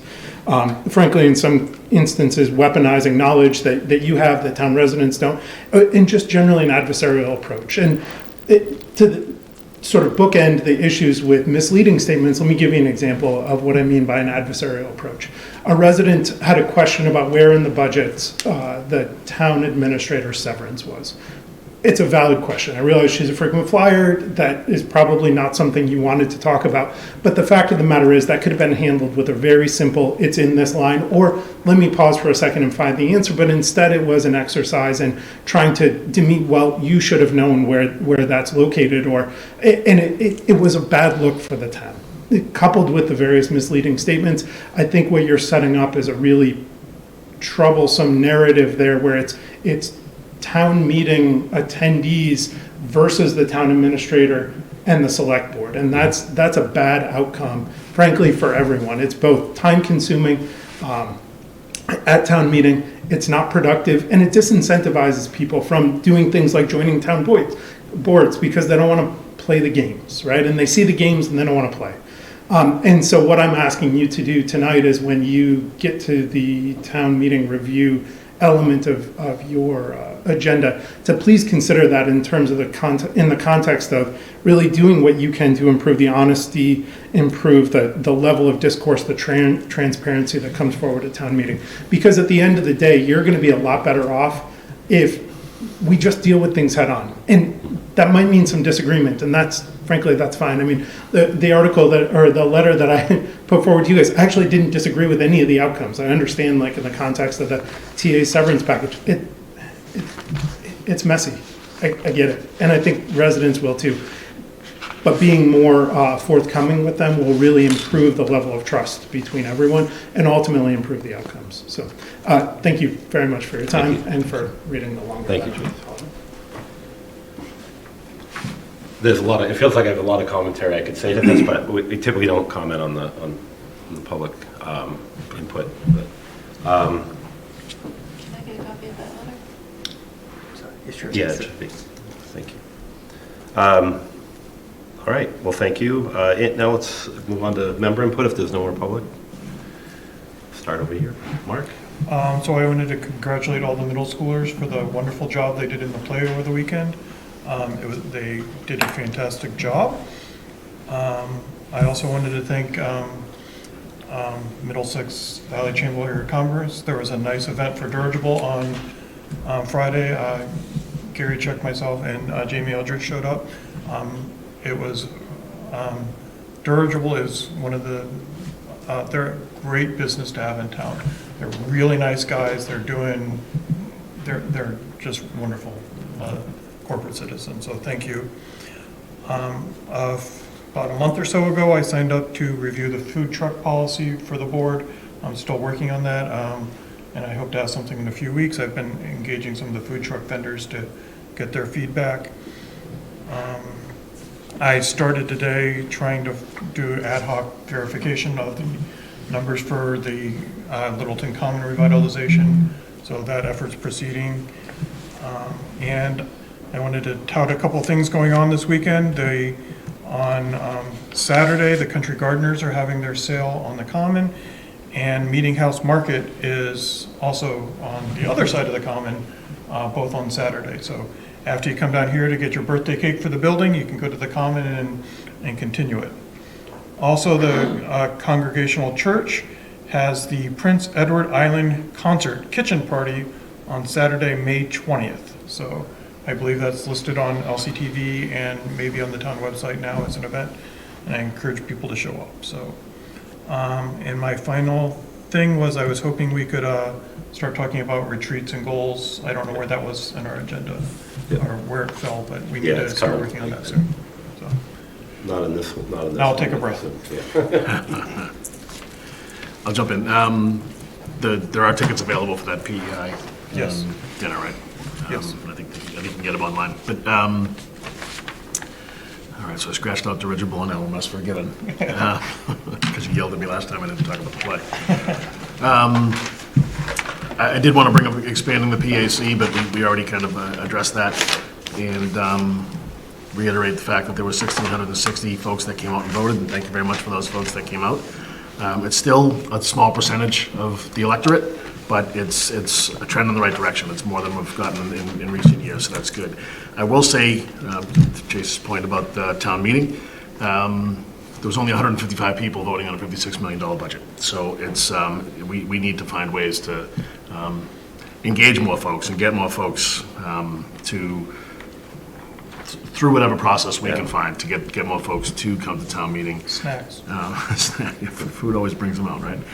But that is something that I think we need to take a look at. As far as the 6328, the Mechanical Advantage team, I just wanted to offer them, again, congratulations. Ryan had it in his mail packet, but it was something I wanted to address as well. And I think that we've done it in the past, I think we should bring them in, let them show off their robot, and do some bragging. Let us know what they did, how they did, and share their story with the town. So I'd like to ask that we put that on a upcoming agenda before folks start going away for summer vacation and that kind of thing. So I'd like to see if we can get Mechanical Advantage on the agenda soon. Last thing is, I did have a conversation with Patriot Beverage, and we, a lot of times we talk about TIFs, and that's something that is taboo, tax increment financing. We did a TIF several years ago for Patriot Beverage to help them get their doors open for the Patriot bottling plant at Very Fine, and we had to put some skin in the game in order for them to get a much larger TIF. We didn't get stiffed on this one from the state, and they just reached out to us, and I was a point of contact with them in the past, and they reached out looking for a 200,000 square foot facility to put another distribution center in Littleton, Ayer, or Devons. So it's just an opportunity for us from an economic development standpoint. I sit on the Economic Development Committee. So I just wanted to put it out there, and if anybody knows of a facility that might be able to be retrofitted. At one point in time, we were thinking that Dover Saddler was going to be moving out. It looks like they've kind of made some changes in their business model. But if anybody does have any information about a piece of property that might be able to be retrofitted or built out to accommodate a 200,000 square foot bottling distribution center, maybe reach out to either myself or to town administrator's office and see if we can help. Again, another corporate citizen that is very positive, has always been there for us. The Mechanical Advantage team actually operates out of one of the research and development building on Harvard Road, and it's a great community partnership, so just wanted to get that out there as well. Last thing is, I mentioned at our last meeting on June 9th, which is a Friday, from 8:30 to 3, the MMA is holding, it's the Select Board Association arm of the MMA, is holding a first-time Select Board member training. And I would say it's not just for first-time members. I think any one of us could walk away with some good training from that meeting, and I'm hoping that I can get it on my schedule. I have registered for it, but I'm not sure whether or not I'm going to be able to make it happen. So if a couple of us could attend, that might be beneficial. We'll get that out. Thanks, Chuck. We can do that and make sure the other members have it as well. Thank you. Great, thanks. That's it. Great, thank you. Yes, thank you. I want to thank the people of Littleton for re-electing me. I hope I can do a good job for the next 3 years. Not only did I win this seat on the Select Board, I won both seats on the Housing Authority that were open in a unusually effective write-in campaign. So You gotta choose one, right? I chose the 5-year seat, but it does bring up the issue that we have an open seat. It was Millie McGovern's seat. God bless her. And so we have the option, we can jointly appoint someone if the Housing Authority Board of Commissioners and the Select Board can appoint someone. So if any of you are interested, or if anyone out there is interested, it's a fairly low-impact board, and it will... 1 meeting a month. Yeah, 1 meeting a month. The other thing that I've been doing was office hours, and I started doing it on a whim, and it turned out to be really incredibly effective and engaging. And I know that a couple others of you have sort of expressed interest. So I was wondering if we could schedule something to discuss where we can do a schedule so that perhaps every week one of us has an office hours. And I don't know, I don't want to talk about it today because it wasn't on the agenda, but I do think it would be an excellent outreach opportunity.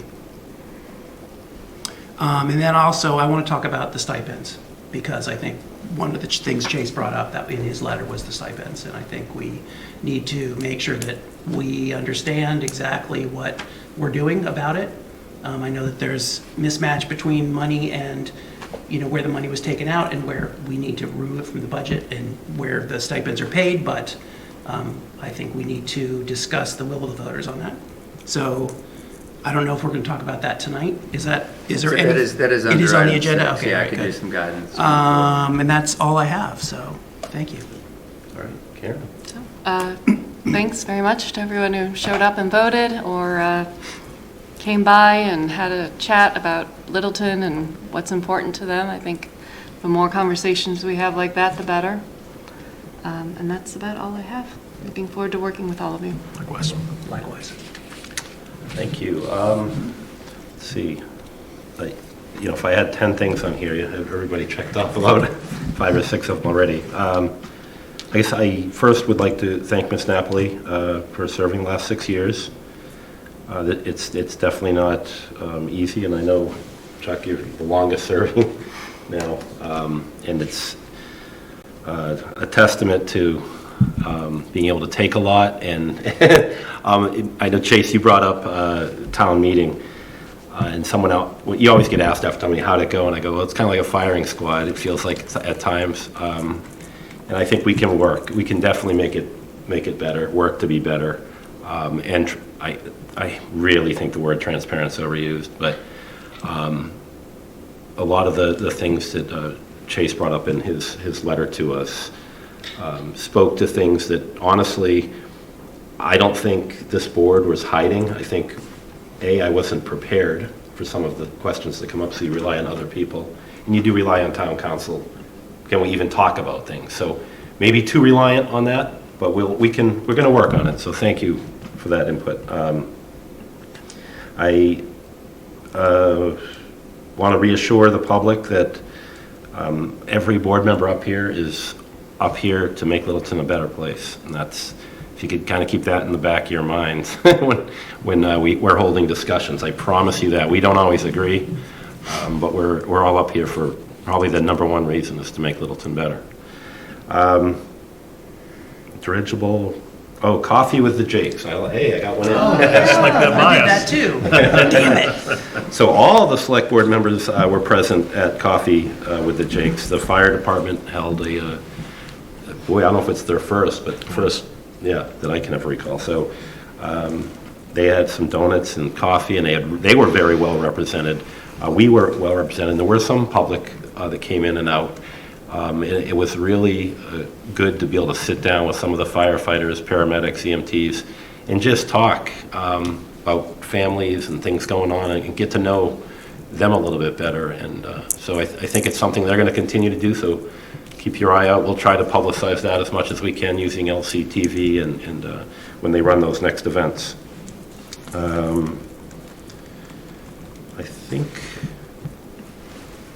I think that's it. Done with public input. Thank you. All right, let's moving on. Looks like section 5. Actually, 4B. Yeah, 4B. All right, this was one we've yeah. been getting a lot of email on, so let's hear this. Speaking of firing squads. So this is proposed amendments to regulations and fees for the town transfer station effective July 1st, 2022. Do we need to open a public hearing? Check, We yeah. will open, Yeah, sorry, I just wanted to, so the public hearing, please, Mark. The new clerk could read, Read that. Yes. please. The Littleton Select Board will hold a public hearing on Monday, May 8th, 2023 at 7 p.m. at the Littleton Reuben Hoare Library, Sturts Room, 35 Shattuck Street, Littleton, Mass. on the proposed amendments to regulations and fees for the town transfer station effective July 1st, 2023, as shown below. Comments thereon may be submitted in writing to the Select Board Town Administrator Office, 37 Shattuck Street, Littleton, Mass. 01460, or by email to selectboard@littletonma.org before noon on Wednesday, May 3rd, 2023, or in person at the hearing. Littleton Select Board, Matthew Nordhaus, Chair. I would just say thanks to Mr. Yonley for waiting. It's an hour and 15 minutes late. I know this is a little bit past your bedtime, so thank you for staying up for us.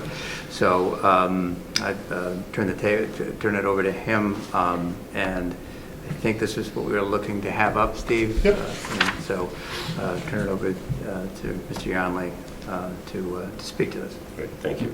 Thank you, Ryan. Thank you, Mr. Chairman. For the record, Stephen Yonley, Director of Public Works. Just here for the public hearing for the board for the transfer station fees. What I sent to the board about a month ago in preparation for this was all the fees, and I proposed 2 changes. One, or should I say 2 increases. One fairly simple, one seems not so simple. The simple one is just a slight increase to the basically what everybody knows is the wood dumpsters. If you come in with a truckload of construction debris, currently is $60. Wanted to increase that to $75. And a lot of that is based on just the cost of disposal. That is currently running per contract $145 a ton, with a 5% increase coming in July 1st. So we feel that the tonnage is kind of averaging out to be the same when you give a 2-year look back. That's where the data is good, really, is the last 2 years, once we started hauling our own trash. The tonnage is, like I say, it's fairly equal, but just the cost of disposal. A year ago, it was only like $115, so just again, the disposal cost on that one. The second increase was the senior sticker. 2 years ago, it was $70. Last year, it was proposed at $70. This board voted to lower it to $50. I brought it back to the $70 in my proposal for the fiscal year '24. Obviously, the board has received a lot of comments on that.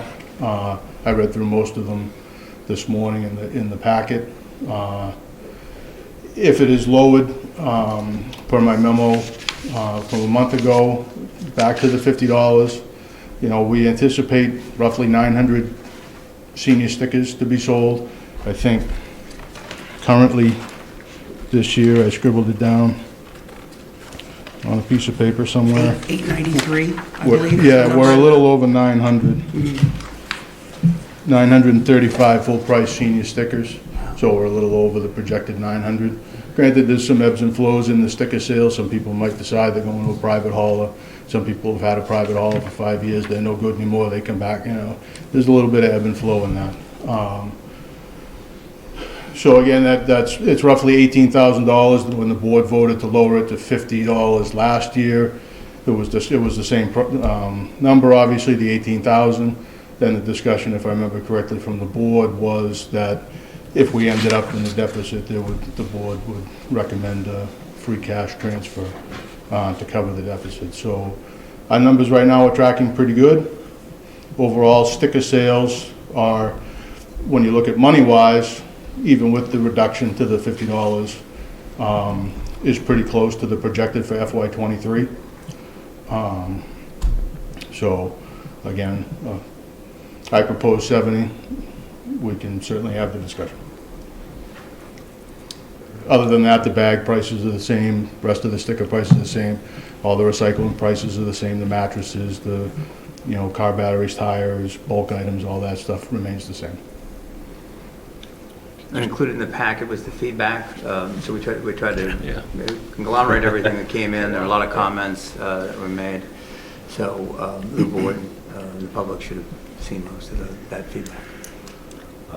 Okay, let's definitely open it up. I think, I did want to, I'm glad you clarified that it was 70, went back to 50, and went to, I think some members didn't know that. I certainly didn't know that. Not that that's going to change much of the conversation or lessens any of the emails they received on it, but that point, I think was important as well, because we didn't get a whole lot of. No, that's what I mean. When it went from 70 to 50, we didn't get, thank you very much. But Mm-hmm. when we go from 50 to 70, and that's the only increase other than the wood pile, it's. And just to be clear, the senior sticker has always been half price. Is that accurate? Or for a long time? No. No? I don't believe so.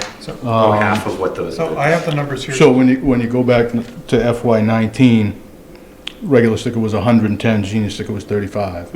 Okay. And then it was 120, 35, Well, your math. 140, and 70 in 20, that's when it jumped, FY21. Okay. 22 was 140 and 70, and then last, so I guess Got I it. misspoke, it was 2 years at 70, and then Okay. the board voted to drop it to 50 Thank you. last All year. right, thank you. Karen? I just had a question about second stickers. The second sticker price is $70. Is that only a second sticker to a full price sticker, or is that, So it's a second sticker for the residents. right, but, So if a senior buys a second sticker, is it still $70? No, 35.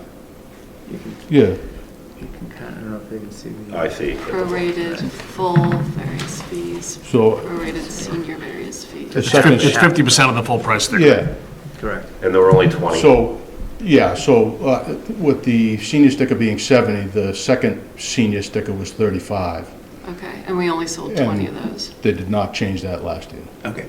It stayed at 35. And then the full sticker is half, the full second Right. sticker is half the price of the. Correct. Of the full. And again, you only sold 20 of each of those Yeah, last year. the Okay. second stickers aren't, Yeah. it's not a very popular thing. Most people aren't taking their trash in 2 different vehicles. So I'm surprised, I was surprised last year, I mean, Chuck and I were the ones, we were surprisingly the only 2 left here, who voted on this to drop it to 50, and I went back and watched that conversation, and I think we were talking about other expenses relative to the transfer station, like, why were we more expensive than surrounding towns, and, I believe we knew that taxes were going to go up because of IBM, and we thought, well, $20 is $20. And I think that's what, and with the agreement that we would, and I remember, I just watched it, we were going to come back and look at it again this year. Right. So, I know everyone who emailed us said it's unconscionable for you to only increase the sticker price for the seniors, and I understand how it looks that way. But that's not in my heart what I did. Anyway, but I do wonder if, to be responsible, I don't want to incur even more debt for the transfer station, require another, line item transfer at the end of the year, if we, because it looks like your proposed is still going to be 4% in the hole. Right, which is similar to last year's proposal, right as I was coming on board here with the town. And that's with the increase. Right. Correct. It would be another $31,000 of expense if we, no, it would be another $18,000 of Correct. expense if we drop the price. So that would basically double the deficit. Okay.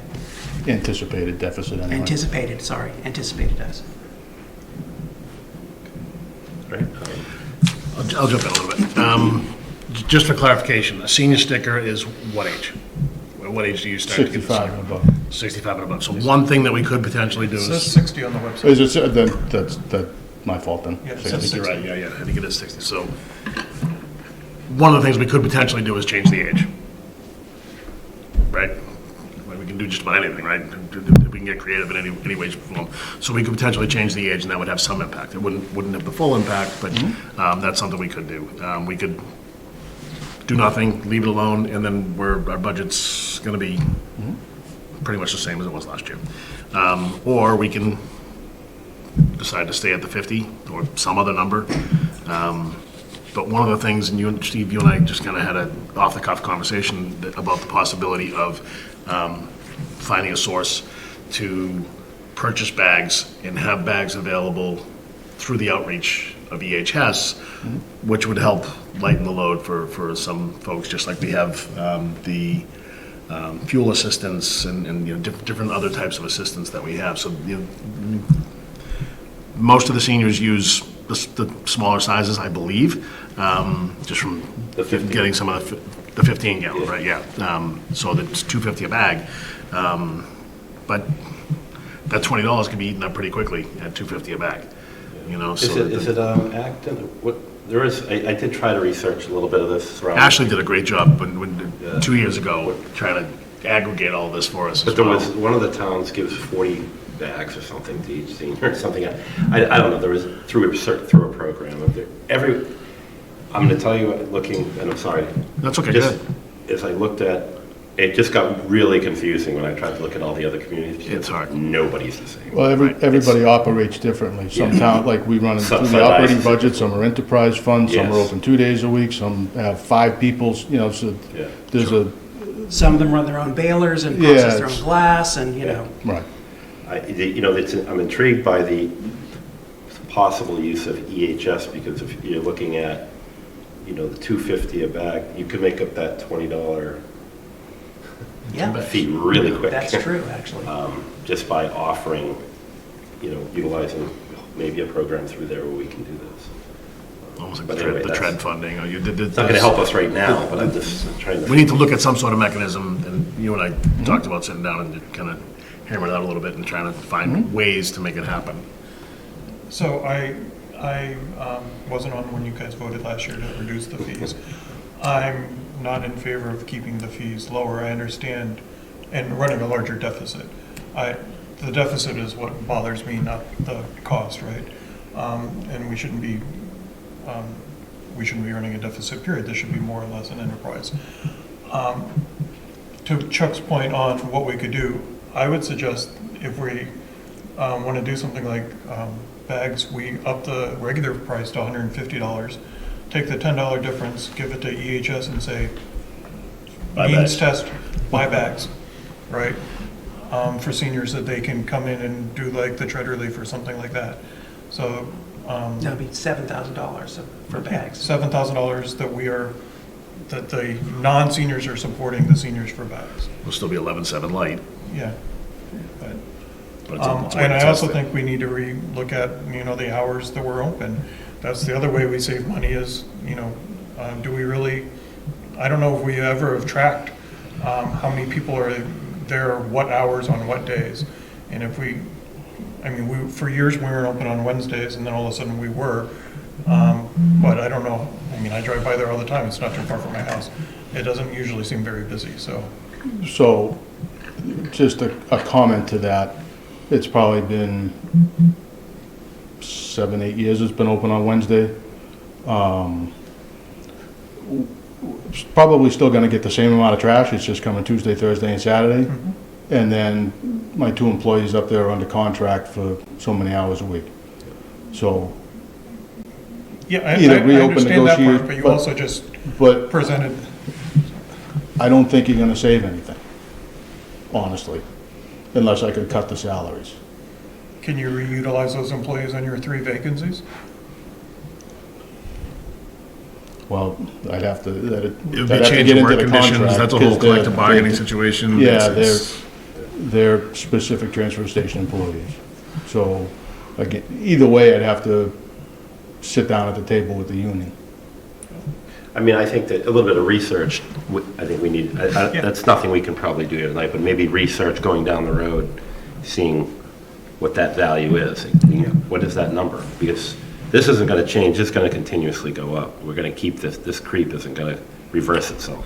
Right. So we've got to start thinking outside the box here, and I do like the idea, well, I don't like the idea of increase, Mark, I know you might have had some more to say on this, but I don't like the idea of increasing the senior stickers. I'm more for, kind of going against myself here, of raising the full price stickers up. I'd rather see them $200 to keep the seniors at 50. I just think that we're talking about a population that I just don't think the affordability piece is not there. Just to play devil's advocate, we're talking about $20 a year, Yeah, no, I know. which is $20, but if $20 is the problem's a lot bigger than $20. It is, and that's why and we're not saying every senior has an issue with paying the $20 extra. Which is why I kind of like the bags approach. I do too. Yeah, I do too, actually. I think that's a good idea, and If I may on that, though, so just keep in mind that it's sort of penny wise, pound foolish, right? I mean, that you're talking about a new program that we haven't talked about with EHS, okay? More work, And yeah. so you've got It would have to be a $7,000 worth of bags, you gotta figure out how you're gonna manage that process. It's that, what you're doing to manage that $7,000 in terms of manpower, time, and we've already talked about staffing, about to do that. Yeah. So conceptually worthwhile, but in practice, maybe a lot more work than it's worthwhile. I think we need to focus on taking care of This budget. this budget. Yeah. And I absolutely want to move forward with doing some sort of bag program. I don't know what it is. Happy to have that But so it's a conversation that we sit down with EHS and Right, yourself. I just don't, before we jump into that. No, I don't think that should be part of the solution, Conceptually, I but I do understand it, think it Right. can be part of the solution. I don't think it's part of the solution today. Right, but maybe it's more supplemental, I think, in nature. than- But it can be as simple as something as simple, but when the senior comes to get their sticker, they get handed whatever, 4 things of bags. I don't know, whatever so I don't think it has to be that man intensive. But but it's a question too, because right now, your senior sticker isn't, isn't means tested. So, I mean, you could have an ultra wealthy senior who's No, getting a you're discount absolutely right. for it. And that's not really what it's intended for, and that's So fine. that's where the way it is. the So, manpower comes in, is means But testing. that's what we're doing right now by making a $50. right, Sticker. same thing, yeah. That's also giving a discount to the ultra wealthy. So I agree. Seniors. I think I'm agreeing with Karen and Mark. I think that the $20, I understand where all of the people who emailed us are coming from. I don't think that the $20 is the problem, and I don't want to burden the town with more negative numbers. And I would advocate for returning it to $70 for a senior sticker. What about some compromise in between? I'm trying to crunch some numbers here real quickly. If we split the baby and we called it $10 increase on each, we're not going to get there. We're going to get to about 16.5. We need to get to 18.7. So we're $2,000 light. So our 4% deficit is now, So it would be 60 and 150. Is that what you're saying, or? yes. If we did that, we're still short, though. We're short by about, we're short by about 2,000. 2,000. I like 2,000 a lot better. Yeah, I do too. It's a good compromise. And I like, I think from an optics standpoint, if nothing else, it shows that we listened. yeah, and that And matters. it does matter, I think, yeah. And I think that And with the caveat that we're looking into a bag program to help those that truly need it. Yeah. And I think looking into it, I think it's something we definitely, don't just look into it. Let's make something happen, whatever that timeline looks like. Karen, you said it. This is identifying a bigger problem at the end of the day. When we get that many emails talking about $20, those, that, I know it's not a lot of money, but $20, it drew quite the stir. So I'm not going to downplay it. The people I talked to at the Jake's, the fire station, it was the $20 was part of it, but it was also just the sense of like, I can't believe you're picking on us. It's only us. Yeah, it's only us. And so that the $10 each addresses that as well. And it was literally only them that we backed Right, off and it's last only year. them because it's only them that we had discounted before, so. Right. I We get put it out there last year that we need to take a look at this. I get that. The intention is to go back because frankly, I mean, not to undermine what Rob was talking about with sustainability and doing more recycling, but there's fewer and fewer places that are taking the recycling. There's no value. You can't sell it anymore. Now we're having to pay to have it hauled or taken. Correct. And that price fluctuates. Right. So it's We're not locked in per contract on that price. That price fluctuates per market value. What if it's $155 full price? So go Is that zero 15 on them. Because that's 10%. So 60 and 155? So That's You gotta make me do more math. 10% rise on each. 9,000 Almost. plus 7,000 plus 3,500. It makes up the gap. If you want to lay that $15 on the. Just make more people upset. That's all you do. I don't see a way to quick fix this, but obviously. I like the equity of both categories getting roughly a 10% increase. So it's 155, you propose 155 full price, $60 senior, and look into some sort of No, $60 senior. is 20%, never mind. Okay, and some sort of senior means program to support seniors as well. But it's still less than 70. I like the 61, I'm okay with the 6155. I do think we need to look at, hours or things we can do to figure out what expenses we can control if there are any, and understand that a little better going forward. And I do like, going forward, maybe we figure out how to work with the COA or something to figure out what we can do to help seniors offset some of this as a more means-tested thing. Yeah, I can go along with that as well. 60, 155. Does that work for you? You don't care which bucket it comes out of. It's fine. Not that you don't care, but. What are we doing with the second stickers? Half price, so 30. I think you leave it there. We don't sell a lot of them. Leave it at 35, sure. Leave it at, It's either a lost sticker, they sold their car, yeah. or okay, they have a sure. second vehicle, Wall which is less stickers are likely. replaced. Yeah, and just for reference, regular stickers, we've only, the regular price stickers, we've only sold 15 second stickers. Okay. Senior ones is up around 40, so Okay. it's really, negligible. It's not a lot. Yeah. Is that consensus? Do we want to do that? Or I just can't get to a point for increasing the senior stickers. at all? Just leave them at 50? Yeah, yes, that's where I'm at. I'd rather see it go the other way, do whatever we So you'd have rather to see do. $20 on top of the. And then start talking about these plans to help the seniors in need to, 2 bags of, when you go to Donlands or where Market Basket, two bags, that's 11 something each or whatever. So, you just solved the problem. But I don't want to pick on people, and my mother's a snowbird, but she's in a position where she can't be a snowbird. She's able to afford a place in Florida. So the argument that this is unfair, we can't afford it, and we're in Florida 6 months of the year, kind of contradictory. I guess I'm stuck between increasing it blanketly for all of the seniors and knowing what you had just mentioned, that there are seniors that feel every penny. Can I also say So that I- at the meeting last year, when they were discussing it, there were no seniors advocating for a lower number. There were a couple people.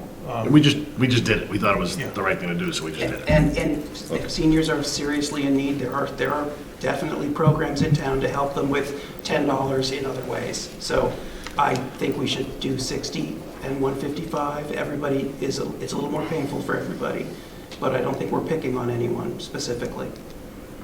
And we're not making the transfer station lose more money. It's still less than we charged the seniors for 2 years, 2 and 3 years ago. That's correct. Whenever I'm it was more comfortable with that. I mean, but I don't. What? I said 2 years ago when everything was cheaper. That's a good point. Yeah. I assume there's no public comment? Yeah, We had plenty of comment on an email. So do we have to move to close the hearing and then do this? I'd say Close. so, yeah, close that. Just There's make- any there's no public comment, so make officially. So, Steve? move to close the public hearing? Aye. Second? It's been moved by Mark, seconded by Matthew. All those in favor? Aye. Aye. It's unanimous, all right. It is closed, the hearing's closed. I'll We're move gonna- the select board vote pursuant to town. Just saying, I think roll call is better format for public hearings. Move the select board vote pursuant to Town Code Chapter 181 to establish the following fee structure for the use of the Town of Littleton Transfer Station effective July 1st, 2023. Stickers, full price, $155. Senior, $60. Second sticker, $70. Senior second sticker, $35. Per bag, 33-gallon, $350. 15-gallon, $250. 8.5-gallon, $150. And miscellaneous items and fees for wood building debris at $75 per pickup truck load. Second. Moved by Mark, seconded by Matthew. All those in favor? Aye. Aye. Aye. Roll call on. No, I Public think it's hearing? okay. We're okay. Okay. Thank you, Steve. Thank you. Thank you, Steve. Unanimous. Sheriff Thank you, of town. Steve. Thank you. Thanks. Sorry to keep you up late. I know your day's early. Speaking of keeping himself up late, Steve Venuti's here to talk about... He doesn't have the other commute that Steve There has. is, Steve Steve. Yonley has. Thank you for Steve. staying late, Steve. Please come by Town Hall tomorrow for complimentary lunch. But Steve's here to, on item 5A regarding in fact, we went out on May 2nd for bids on the bond anticipation notes. Okay. Good evening. First of all, I was just happy not to see the treasurer listed on that list of openings. That was something to see. It's comforting, wasn't it? Robin is very excited to be coming down. She starts next Monday. And she went to New Treasurer Day by the MMA last week. So she's doing her part and we'll have lots of things to show her in the next couple of weeks. Before I get into the bands, I wanted to touch on Standard & Poor's reaffirmed our credit rating at the end of April. We're a AAA with a stable outlook once again on the long-term side. And the short-term side, we're SP1 Plus, which is their best short-term rating also. A couple of things that they noted in their report. I wanted to get these out, some highlights here. Littleton has well-embedded financial management policies and practices with the focus on long-term sustainability and a strong institutional framework. It means we have good policies and we follow them, which is what we've been Something trying there to about do. a handsome treasurer too, right? Something about that, yeah. Second thing was potentially rising fixed costs, but with a clear commitment to addressing unfunded retirement liabilities. So they're recognizing the fact that we're prepaying some of our retirement to get level funded on that, and we're pretty aggressive on our OPEB funds. So we should continue to do that. Steve, And- if I could stop you there. Sure. Municipalities have to, is it 2039 to have OPEB funded? You know- Fully funded on the pension side. Okay. Is 2039. Middlesex is Middlesex County Retirement, which we're a member of, is targeting 2034, I believe, Okay. or 2035. And currently, we're ahead of that pace. We are ahead. And there's not a lot of Individually, we are ahead of Which that is, pace. Yeah. if I recall, there's only like 5% of the Yeah. communities that are ahead of the curve on this. We're been aggressive, and a good stock market in the past couple of years has helped us. And last year, we took Yeah. a little hit with the stock market. Yeah. It's back. So we're doing well. And one last thing on the S&P report, the stable outlook reflects our expectation that the town will maintain its strong financial performance, including very strong general fund available reserves. So they're recognizing the fact that we do use our reserves, our free cash, but we're able to replenish those each year. So it's an important thing that we're doing. So to get to the bands, we had a sale on May 3rd. We sold $12,036,168 in bands, and divided into 2 series based on maturity dates. We received 5 bids on each of those issues, which is very good. So it's good that It's competition. the investment banks and the Fidelities of the world are interested in our debt. That's a good sign. The Series A band was for $4,457,179, and it supported the SOAR project, and it's a 1-year maturity, maturing 5/17/24. The winning bid was from Jeffries LLC at a net interest cost of 3.394%, and it was a 4% coupon. Series B is $7,578,989. It was for the Whitcomb Ave treatment plant and the Indian Hill purchase, and that's a 6-month maturity, maturing 11/17/23. Again, the winning bid was from Jeffries LLC at 3.298% net interest cost. Again, that also had a 4% coupon. Jeffries LLC has purchased the last 2 times we've been out to bid, so they've been very aggressive in our issues. Putting this bands into 2 series gives us some flexibility moving ahead. So in November, when the treatment plant and the Indian Hill bands come due, the thinking right now is to bond those 2 projects. So Whitcomb Ave should be finished by that point in time. There's not too much left to do there. And we know what the Indian Hill purchase is, so we can put those together and bond that entire those 2 projects. It didn't make sense to go out and incur the cost to bond Indian Hill right now, so we're waiting to just lump things together to make it a little bit economical. The SOAR project is going to be 2 years out. This is the only pieces of the SOAR project that is not from the Mass Clean Water Trust. You haven't approved the Mass Clean Water Trust issuance yet. That's $29 million. That'll be coming within another month or so. We're just processing the paperwork now. So just expect that coming down the pike. In the fall, we're talking debt, in the fall sometime, probably after that November timeframe, we're looking to issue some bands for the senior center construction project, and also the renovation or potential renovation at the Indian Hill building. We'll have those numbers by that point, issue bands to take care of those 2 projects, and possibly roll those into the SOAR bond when we finally issue that project. So we'll ban until that time. Okay? Are there any questions with anything? And I have tons of paperwork for you guys to sign. Awesome. I just have one question, and it's just more of a, do we typically bond town projects with the water projects together, as opposed to keeping the bonds separate? It's all issued under the town of Littleton.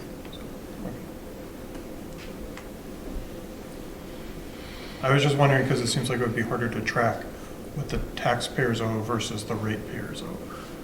No, it's separate budgets. We can handle it. Anything else? Nope. All right. Move that the select board vote to adopt the form of the vote prescribed by bond counsel, a copy of which is attached hereto and made part hereof relative to the approval of a $4,457,179 Series A bond anticipation note dated May 17, 2023, sold to Jeffries LLC, maturing May 17, 2024 at 3.394% net interest cost for the following projects. Sewer design, $2,071,929 from October 29, 2018 special town meeting, Article 10. Sewer construction at $2,385,250, October 17, 2020 special town meeting, Article 11. And a $7,578,989 Series B bond anticipation note dated May 17, 2023, sold to Jeffries LLC and maturing November 17, 2023 at 3.298% net interest cost for the following projects. Wickham Avenue Wells, $2,401,400, May 7th, 2018 annual town meeting, Article 19. Water treatment PFAS, $1,779,500, October 28th, 2019 special town meeting, Article 12. Indian Hill purchase, $3,500,000, February 15, 2023 special town meeting, Article 7. Second. It's been moved by Mark, seconded by Chuck. All those in favor, say aye. Aye. It's unanimous. Thank you, Steve, for staying with us. Some stuff to sign. All right. We're on to, we're still on board updates, correct? So, vote to renew the weights and measures contract with Northern Middlesex Council of Governments. Correct. So, if I may, Mr. Chairman, so this is annual contract that we are one of multiple communities that uses a seal of weights and measures. The number is going up a little bit. We paid last year $7,000. It's increasing to $9,000. We still get a very good deal of this. This is basically a grouping of different responsibilities the seal of weights and measures have, from fuel pumps to measuring it at the market value. So just ask the board to approve this for fiscal year 2024 as a one-year agreement. All right, any discussion on this particular? No. All right, look for a move. Move the Board of Selectmen vote to authorize execution of an amendment to the contract with Northern Middlesex Council of Governments, NMCOG, for sealer for weights and measures services for the town of Littleton in an amount not to exceed $9,000 for 1 year through fiscal year 2024. Second. Moved by Mark, seconded by Matthew. All those in favor, say aye. Aye. It's unanimous. Okay. We are on Nagog Orchard update on lease negotiations and discussion regarding next steps. Okay. If I may, Mr. Chairman, so just a few things regarding the orchard. So we've been keeping the board up to date. We have a new member, but our negotiations we put out an RFP. We've negotiated for extended period of time with someone who potentially would be leasing the orchard, and ultimately, while the party we were negotiating with indicated that they weren't saying a complete no, they were thinking they wouldn't be able to occupy or take over the lease for at least another year. So that's problematic for us and sort of brings us to a point of inflection regarding the future of the orchard. So there's two things that I think I'm looking for guidance from the board on.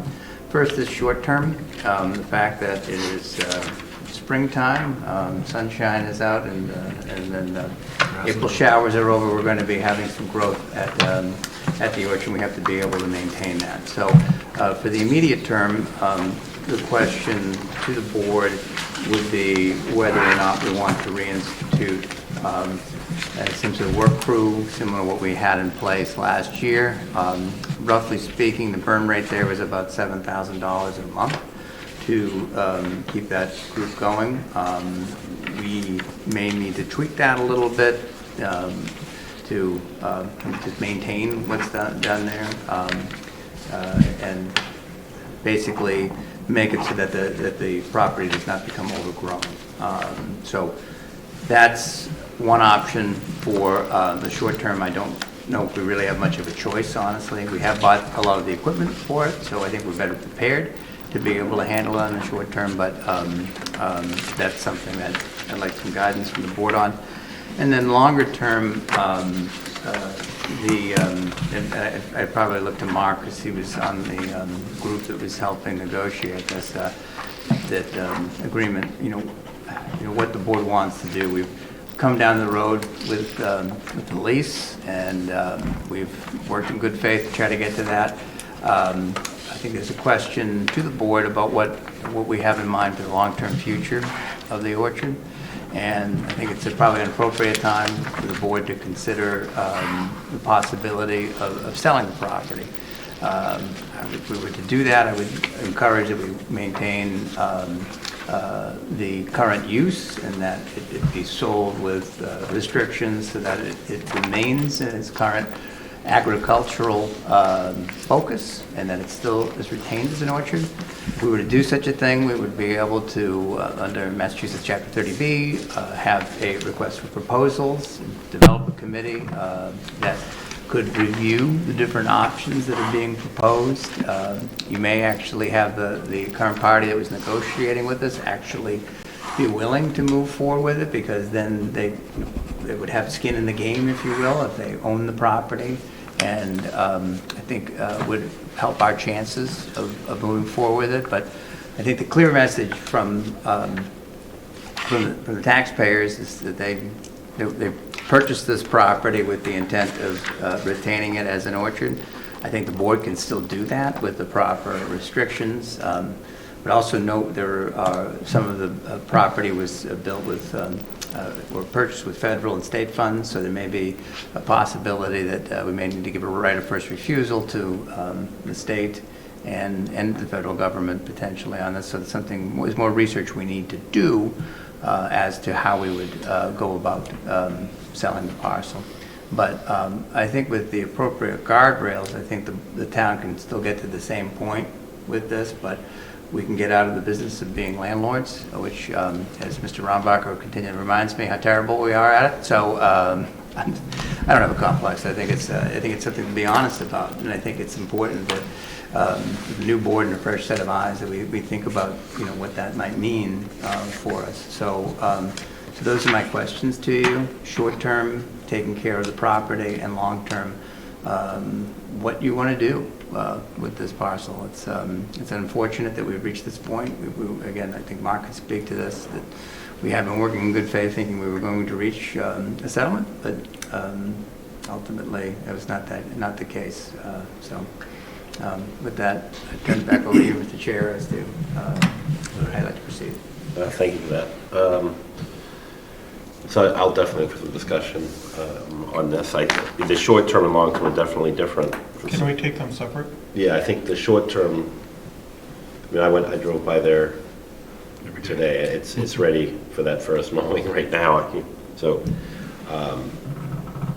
this is going to be the cost of continuing to maintain it until we can, whether a lease or a purchase. We still, this year's, so it's ours this year, no matter what, to do something with, to maintain it. Yeah, I agree with all that. I was wondering if it's worth putting out like an RFP or something to say, a very short-term thing saying, we have an orchard, how much, you can have the apples, right? And see if someone bites on, what it would take to maintain the grounds of the orchard and take whatever's there, or if it's too late to do any of that. Failing anyone biting, then we're in for the $7,000 a month or whatever it is, or right. But do we want to offer it up to anyone, in the public that would like to bid on, whatever is available, rather than trying to take it all in-house first? Was there some discussion of Stormalong doing some maintenance on it this summer? Stormalong suggested someone that would do maintenance on it this summer. They didn't sign up to do maintenance on And it. if I may, too, I think some of it is, there's different types of maintenance. So there's the grass that's growing that I think some of our crews can handle with, with some summer help to attack that. And we've already had some parties reach out to us who worked on it last year, looking at maybe having that responsibility again. Then there's the component of actually the tree maintenance, which is a little bit different, which I think maybe the team from Stormalong might be able to help us out with in terms of this. That's a more specific type of maintenance in terms of pruning and care for the trees. So that would be something that might be a little bit more specialized. And the third leg would be the application of treating the trees, not just pruning, but treating the trees, and then you have to have certain chemical licenses in order to be applying. I think so. It's more of a specialty skill set. It definitely is. One that I think for the general maintenance side of things wouldn't necessarily, other than doing some basic maintenance in the trees, could probably do. But, and it's an interesting thing because you might say to Stormalong, use that technical expertise that they'd end up maybe partnering with the crew to help look at pruning and what to do, so that may be a possibility. For us. And the other thing on the short term is I remember Ms. Stapley kept saying there were some trees that were diseased that needed to come out, and those probably have to come out in the very short order before they affect any other tree. Yeah.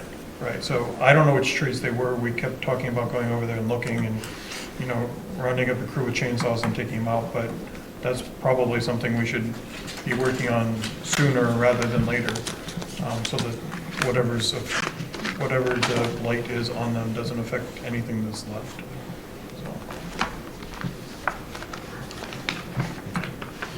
So on the short term, I do think we should, we had some high school students that worked quite well, and every time we went by there, they were all working pretty hard. Some of them have expressed interest in coming back for the summer since the lease didn't go through.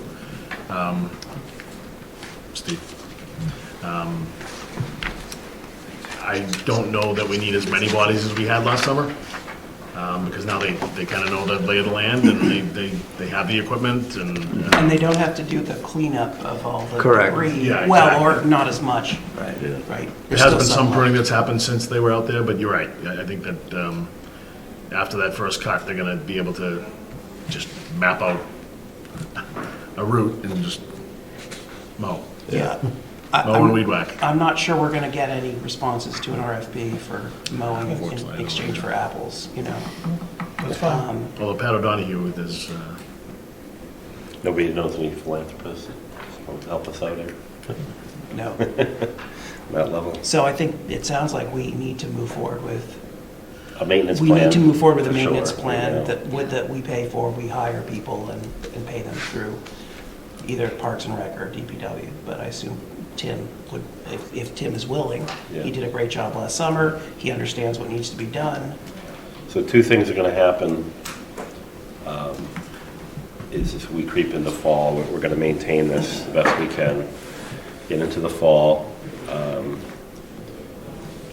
If the discussion with the state and the federal side, that happens, by the time we get into next year, Stormalong is going to be saying, yeah, we want to do it on the lease, or we're going to say, well, we're going to sell it, or we're going to have a choice to make then, which isn't the worst choice in the world.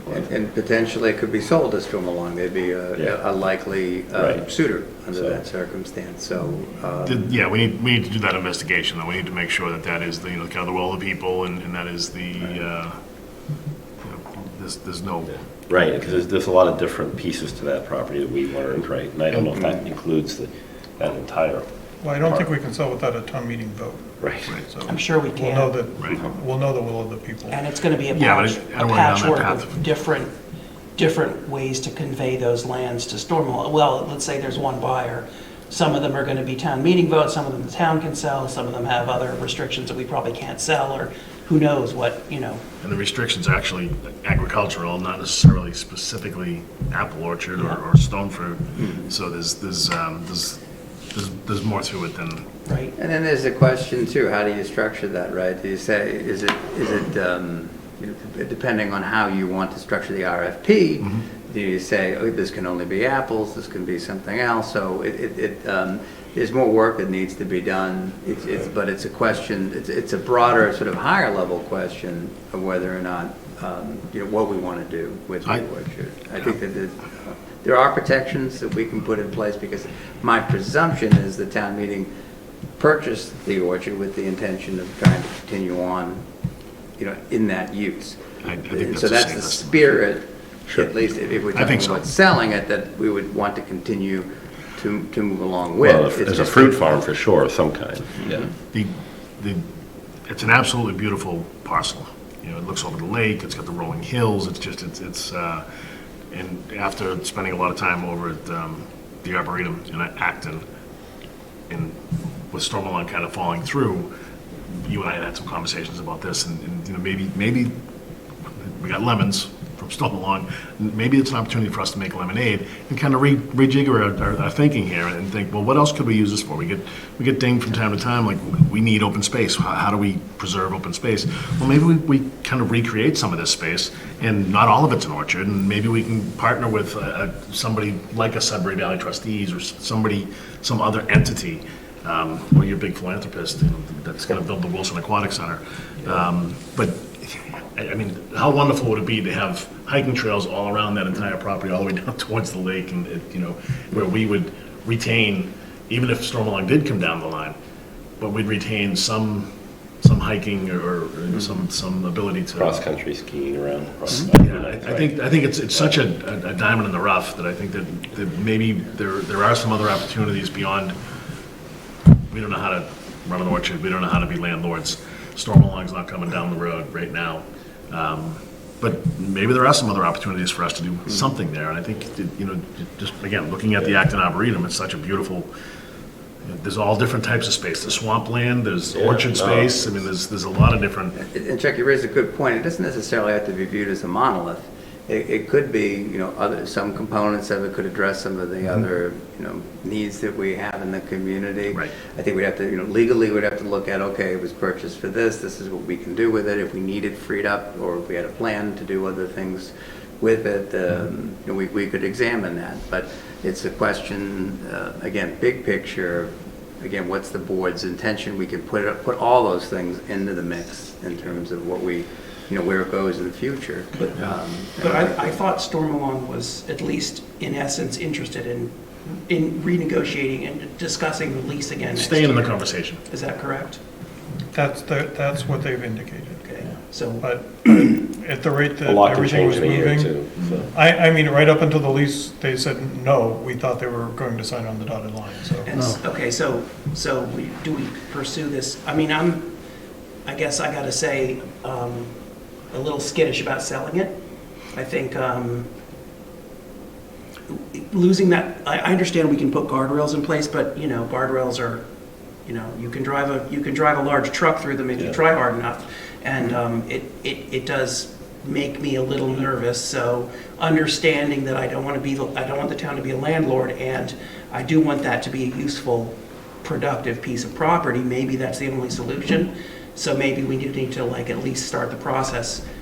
But if we can lease it to someone like Stormalong who can use it, that would be my preference. So is there any thought of RFPing out again for the lease? Just, I know it's a long shot, but we don't know. yeah, I mean, I just You get another suitor that might, right. it's a different year. I mean, you know, again, It's for 2 years it's like now, going right? back. It's like going back out for. been 2 You know, years. it's like going back out for probably some of the jobs that we've been advertising for. There's just not much of an appetite for it. If it was, we would have had a lot of responses back to the RFP. Right, but we were glad to get that. the selling piece, we have to do so much research on that.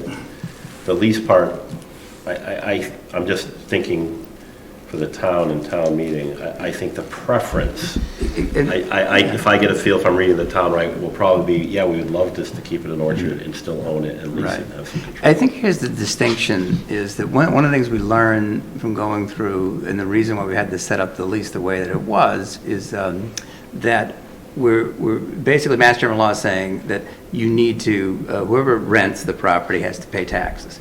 So we were looking at it and saying, okay, Storm Along, you're coming in, your baseline responsibility is to pay the taxes.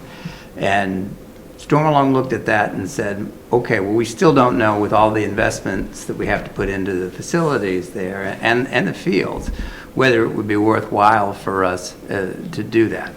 That math isn't going to change for any other vendor you look at. So I think what I'm trying to say and suggesting this idea of selling the parcel is to look at it, and it's a different form of math in the sense that if an orchard buys the orchard, is using it and going to continue to use it as an orchard, and rehabilitates those buildings, they own the buildings, they own the asset. It's better for the banks in terms of their financing and what they can get. And understand too, when we do an RFP process, let's say we get 3 bidders on it, we can have this board, if given the right by town meeting to sell the property, can then entertain and look at what those proposals are, and you can evaluate that and say, okay, you're proposing to use it as an orchard and you're going to bring in a cidery, or maybe you're talking about some other potential use that we're not even thinking about. So it provides for, I think, a more realistic way in which the town can be proactive about thinking what they can do with the parcel. Whereas the numbers, Matthew, to your point, I think it's just, when you have someone who's basically saying to you, all you're asking me to do is pay taxes on a property, and it's still not economically feasible, that's because they have to be... There's no math that makes that. Well, this is a situation where it's a tiffable property. It's the other thing. We talk tips, we give tips to everybody else historically. Well, here's a situation where if you want that orchard to work, we're not making anything off it right now for the last 3 years, so I just... But you're also running with the issue of of a tenant, who ultimately might not be successful, and then you're dealing with the same issue you had before. If you sell the property and you're putting restrictions on the property, there's probably more ironclad protections you have, because that won't go just with the sale, that goes in perpetuity with the property, and the rights. That's how we would set this up. So, Gary, to your point, I think selling it and putting a TIF on it is a reasonable combination too, right? Rather than leasing it with a TIF, I don't know that you can really do, but selling it with a TIF might not be a bad approach to get what you want. Well, if needed. Yeah. I mean, and I don't know, without knowing the actual law on a TIF with a other lease, can you advantage- TIF with a lease? There's also a big advantage to Storm Along or any of these others to buy it rather than lease it, because there's grants and things that they can go for if they own the property, which they're not necessarily eligible for if they're leasing the property. Yeah. So There's certainly more research we'd have to do with it. The question is, is that research that the board is giving the green light? Well, it seems to me that, the whole conversation is somewhat premature if we don't know whether we can sell it and what structure and to whom. There's a lot we can entertain, but none of it matters until we've gone ahead with town council and told them to research. I will say from the preliminary conversations that Mark and I have had with town council, with the understanding, again, the right of first refusal of loans that have been given to the town for federal and state government, they think it's possible and that it could be done. I think there's certain pieces Sell that it on the are open much harder market or to... sold back So to state and federal, or state or federal. Well, so in all likelihood, and I don't think that all the parcels, there's certain components of it. There's multiple components of the property. It's not just one parcel, so there's multiple parcels. So I think that there were components that were purchased with state and federal monies that give them the right for the right of first refusal.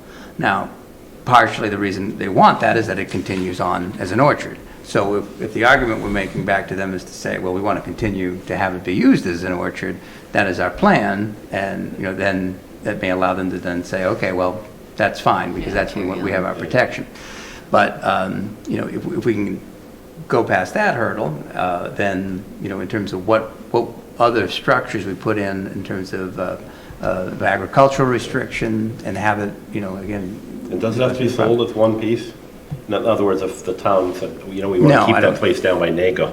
No, I don't think so, and that kind of gets a little bit. Beautiful. That also gets a little bit to Chuck's point, in that if you found that if you wanted to bring another piece that might be more suitable for, say, a parks and recreation use or something of that nature. It's not a fruit area. They can't plant. I mean, I'd be interested in knowing how much of it is commercially viable and how much of it isn't, that we could save for recreational use versus, how much is there available that we could potentially be seeing revenue on. So we've got that. Each field essentially has a map, and we've got somewhere in our archives over the past couple of years where this is how we acquired this parcel, and this is the restriction that's on it. This is how we acquired this parcel, and this is the restriction on it. Have you seen any of that since you've been involved? Yeah. So I think there were two parcels that were purchased through self-help grants. And then we could decide whether or not to even include those in the sale or maintain them as conservation. When they were in the lease, they were mentioned in the lease, but we could not charge them for those in the lease. So it's possible that when we sell them, we give them the right to use that land as an orchard with, restrictions. They can't put the deer fencing around it or whatever. I thought those were the two down by the lake that they don't have trees on them. No, they're not. It's one of them. There's one across the street from the lake that has the parking lot on it to get back to Sarah Doublet. And the other, I think, is a narrow strip that runs along the stone wall, kind of off of Neshoba Road, back behind the orchard. Yeah, okay, I know. So those are the two parcels that I'm aware of. I think everything else can be, just has an agricultural and not state restrictions on it. You and I looked at it, Matthew. Okay. And when we were doing the lease, the parcel down by the lake, where the second barn is, wasn't actually even included in the lease. I believe the barn might have been, but that parcel wasn't. We were potentially negotiating, allowing him to use that, to do hiking trails and other things in their secondary. Which is also part of the problem too, Mark, in that, what you're giving to a party in the lease isn't necessarily an asset that provides a value added to the lease, the party who's leasing it. Whereas if you're selling some of those parcels that have the older facilities on it, it's then that party's responsibility to take care of it. So that's another part of it too. It's I think we just have to emphasize that we put forth a good faith effort to lease the property, and now we really need to look hard at other options for us, and it's just. I agree with all that. Can I ask what the timeline would be then? Would we be hoping that we'd have the RFP out before fall town meeting? Mark, this is the first time I've talked to you. So in terms of timeline, I couldn't even reasonably give you anything at this point. I think, again, I'm looking for short-term guidance and long-term guidance. So from a short-term perspective, I do think we should hire, go back to the high school students who are now going to be going to college to see if they'd be interested, if they don't have or whatever we can follow the model basically we did last summer. Yeah, so, yeah. My only question is then, are we going to bid against ourselves on the DPW trying to hire those same people? Or is that not what DPW is trying to hire? I don't necessarily think it. They're not looking for seasonal help. They're looking for full-time help. I guess when does the budget piece to this come into play? We have to. So for on the short term, if you remember from the special town meeting in February, we consolidated some articles that old capital items that we're using, and I think we were using some of those old capital items we were using actually some ARPA funds and some of those same articles. So I think we'll be doing the same here, just to kind of bridge the gap. Yeah. So that's what we would be proposing, at least I would propose to the board how to fund the short-term piece, and then, again, just need some guidance. Let me ask you how, we're talking about a July 1st budget. We need this lawn mowed now. So this is capital funds? Okay, so we can use that This anyway. can go over fiscal years. So do we need to vote into this? So I don't think so. I think I could just take your guidance on the short-term piece, but I think I hear the short-term is follow the model that we had last year. I could, I can follow up with Tim. He stopped by my office today, and we can have that conversation. But I think, again, the next piece would be to say, long-term, more discussion. whether or not, I think this is something Mark and I maybe, I don't want to volunteer you, Mark, but I am. It's just... another board member, I don't know who else wants to. I've been on the orchard, off the orchard, if nobody else wants to jump in, I can work with you or... Once we get a better idea of... I can help from the RFI, RFP front. Yeah.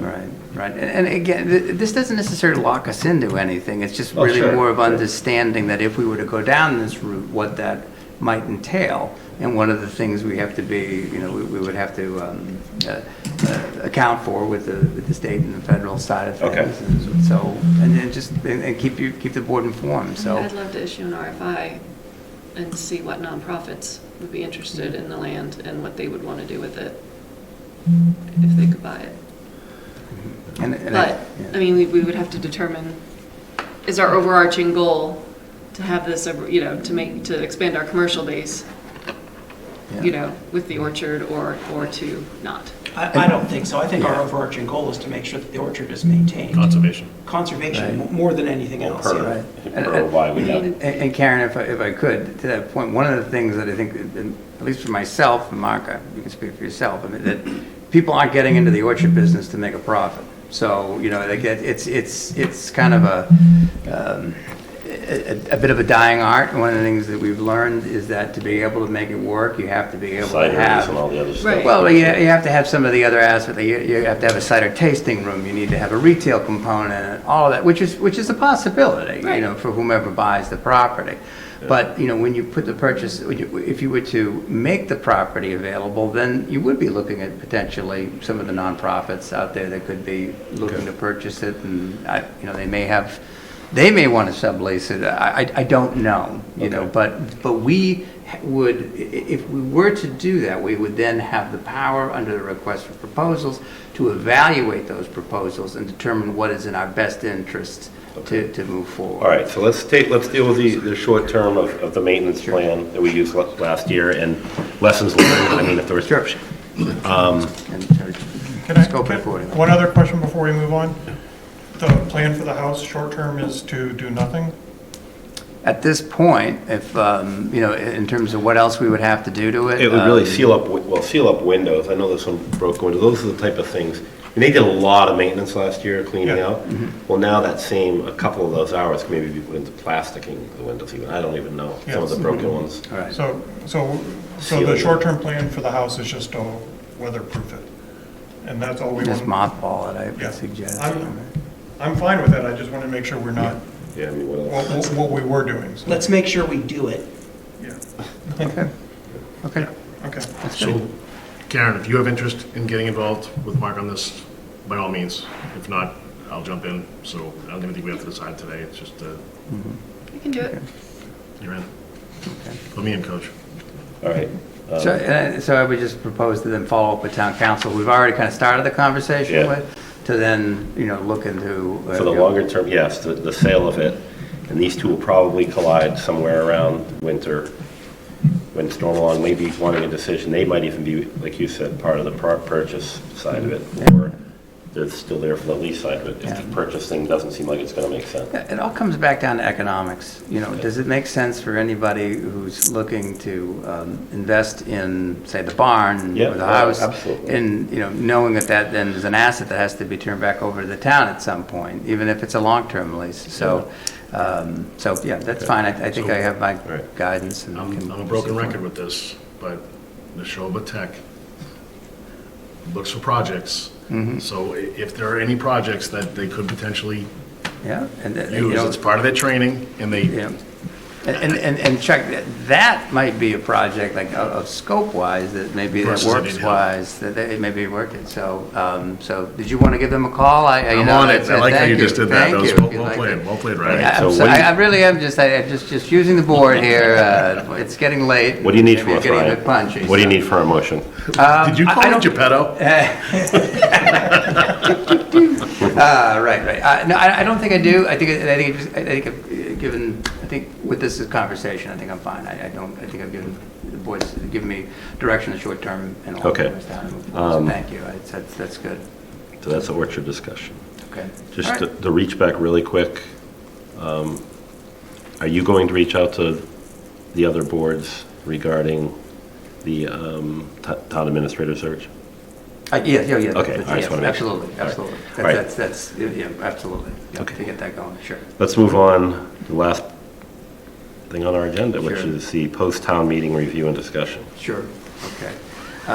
If I could, Mr. Chair, recognizing the hour here, so we had 24 articles at town meeting, and so what this is a list of all 24, but what I sort of like to do is kind of narrow it down a little bit in terms of items that maybe require a little bit of follow-up and just updates. So in this case, the first question, and we talked a little bit about this earlier in the meeting, is the 24 operating budget. And one of the things that was done with this, and sort of have outlined here, there were questions that were asked on the floor town meeting, and ultimately a motion was made to cut $11,000 from the select board budget. Now, to be specific, we have here wages and expenses, and in terms of budgeting and the way we look at that is wages is one bucket and expenses are another bucket.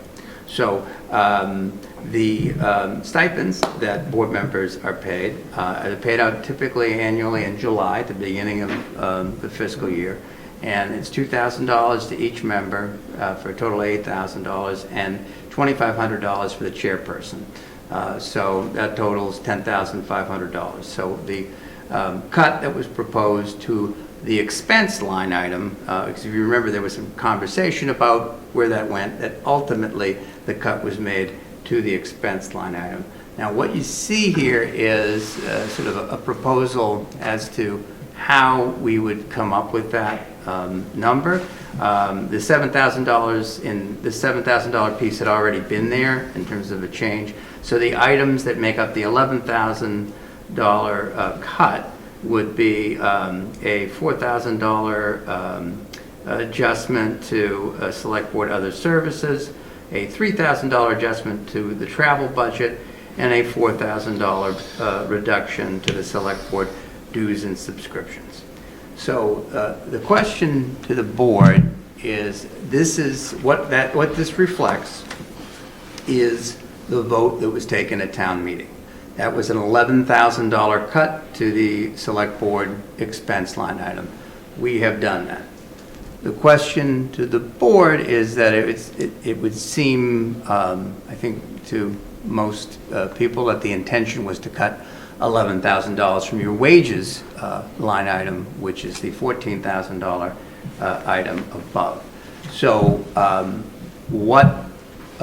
what we could do as a possibility, if we were to seek to meet the intention of town meeting, is that come July 1, the select board members could refrain from taking their stipends and basically spend on your regular expenses as you normally would. You go to the MMA conference, there's travel costs associated with that, there's miscellaneous other pieces there, and then what we could do is at the end of the year make a year-end transfer among us to basically meet the spirit of town meeting. So that's a proposal, but I could see, just looking for guidance from the board as to how you'd like me to proceed under these Mr. Chairman. When this was initially put in place, the stipends. Yes. Okay. Was it done at town meeting? Was it a vote of town meeting floor? It was added to the budget as a line item.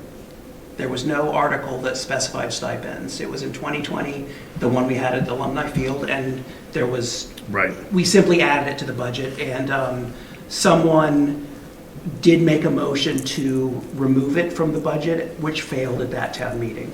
But it was not an individual article, if that's what you're asking. I just couldn't recall. So this is going to be something that's board dependent, and every year, this is going to be kicked back and forth, depending on who shows up at the town vote. We had 140 people decide to remove it. But we don't, yeah, but we don't, I mean, I don't think we need to, like, worry about that tonight. Like, I think we should address what we're gonna do with this. Well, I'm thinking long-term, why isn't this an article that does this, so it's very transparent, when, from the get-go, it wasn't, Maybe we can. right? That's what I'm trying to get to, I guess.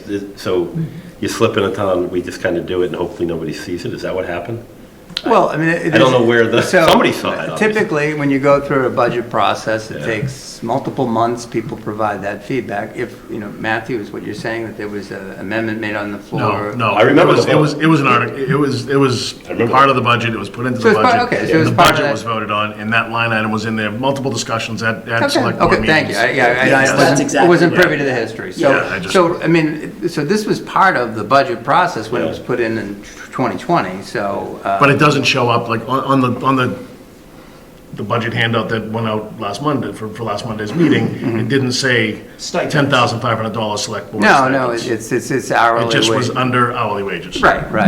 But one of the caveat with that too, the other expense that comes out of that is meeting minutes, so we pay for our minutes there. All right, so if we don't, if nobody draws in July, it's not, it just goes away. My point is still, if we didn't have a discussion, if I recall the gentleman, Darrell Baker, that spoke to it, spoke more to a bigger issue. It wasn't, I mean, I don't think he was just going after select board stipends. We would have had a discussion, and there's an argument to be had on both sides and what that actually covers. But he was more interested, there's never been a study that says, why not FinCom? Why not, we don't even know, what are those expenses? I mean, He wanted it to be consistent for all the town boards. I right, think, so that there was some, at least He some. wanted it to be transparent. you travel this much, you got this much, I mean, You think it was I just get transparency, or you But I think it was guess that's my consistency? question is, there is a line for travel expenses. So I've actually talked to Daryl, and he's not opposed to the select board getting stipends, but it should be a well-defined policy. Yeah, I agree. That is written. I agree. And voted on by town meeting, and not the select board. Yeah. So that it's out there that everyone agrees that the select board should get stipends. All right, And if you actually look at how other towns do it, it is actually a line item that the select board does. I've So we seen can some actually do this, you could actually not draw it in July, put it on the special town meeting warrant, correct? Yes, you could. Because the money's still gonna be there, and let the town vote. And with the explanation, with a presentation on the dues, or the haves and have-nots, and why. I know, Karen, you're saying that the travel piece. I guess mine would be, I think, I was logging, like, what you wanna get away from is individuals, you want people to run for these boards. So say you put in, I think I was at 302 hours. I track like my hours because I have to deal with work as well on my side gig. And so 302 hours of work that interfere with my work time, either through that I had to move my shift or interfered with my life somehow, which outside of the normal scope of this meeting that we're in right now. So, because there's a lot of other things we do, the ribbon cuttings, just add it up over the year. So, Well, you were also involved with the whole comp and class. but that's part of our goals. So- It is. and that's but part of the job. Yeah. But I'm just trying to say that I don't want that to become, and I don't need it. I don't need this. I didn't even.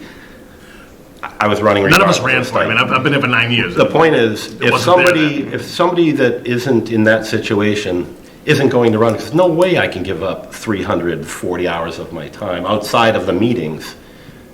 I can't run. I can't possibly do that. And $2,000 is not gonna make them. No. I mean, it's not enough payment. Figure out that hourly 60 cents an wages. hour, But right? it covers something, right? So there's something to be said for it, and I think that argument needs to be made in front of the people. And then the other side of it, well, what about the FinCom? What about this committee, this committee? Well, let's see what that need is. That's, I think, was Daryl's point. I thought it was too, but it came across a little harsh because, as it should, because it wasn't transparent to start with. And like, I know myself, I didn't want the stipend last year, and I Right, could not refuse it. Right. There was no way for me to do that. I had to take the stipend. Well, and I think you donated it. Yes, I did. So, but that's a great thing. I mean, to be able to I have would that rather option. not have taken it. You know, send it, give your stipend to the seniors that need the. Buy some bags. That's a great idea. We I'm should just- buy $11,000 worth of purple bags. It's problem solved. 10-5. Yes. Anyway, I'll I don't want to keep go it off, extra but I think if it's something that if we're worried about, So can we all just agree that we won't take the stipend in July? We'll come up with a policy, and if we decide in November that we have a policy, we can revisit it then? I don't think the way it was handled at town meeting was appropriate. I don't think that was the way to do it. On our side or on their side? On their side. I don't think the Okay. way that was proposed, because there was no conversation about it, there was no discussion about it. And, I mean, I ran a long time ago, and there was no discussion about stipends. So that's not why I ran. But I will say that I do spend some amount of money, I think we all do, on sponsoring things, whether it's the robotics team or a softball or baseball team. And I was talking to somebody the other day, and they said, well, how many times, I have 5 kids, how many times am I out on a Monday night or a Tuesday night or a Wednesday night? And I just give them my card and say, order out tonight, guys. I didn't get dinner because my other job got in the way before I went to a meeting. So it does soften that blow a little bit, and not that, again, if I get the $2,000 or I don't get the $2,000, isn't going to make or break the DeCoste household. But I think the way that it was done was well, it would have been about as shady, not shady, because but it could have happened. similar to the way that we presented it. It could have come to any one of our budget meetings and been discussed. And it right? was it was on every But single budget. Yeah. My point is, he brought up a bigger picture of something we need to really put a little work into. I agree with that. So I have 2 comments. One is, why did nobody correct him when he wanted to amend the wrong line? Did you know what he was doing? No, I mean, I had knew, no idea. yeah, I knew he wanted to remove the stipends. Why didn't someone say, oh, no, you're doing it? I wasn't. I asked a couple of questions of, I think, Ryan and Tom, just to say, was this something, first of all, is it within the bounds? Was this something that we voted on? I mean, just to try to get the history, but before I knew it, it went to a vote. Okay. So it was, I mean, but I wasn't asking specifically if he was. Yeah. All right, so I would say, let's get a motion. Actually, we don't need a motion. If we're all agreeing not to take the July 1st, but I think we also need to have a discussion whether we're going to. It's going to hamper my July. Whether we're going to put this on either the special or next year, something where we have.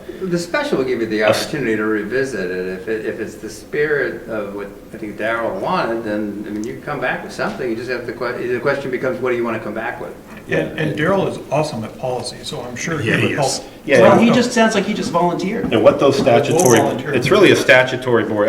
If we look at other towns that do it, the ones that, it's really some of those boards that require, significant time. And I think that's kind of how it breaks down. But that's never been a discussion. So this is good. So let's tonight agree to not take the stipends and to discuss at a future meeting a specific policy or a way to get to a specific policy for the fall town meeting that we can present to the public and say, yep, we heard you and here's the deal. All right. Sound good?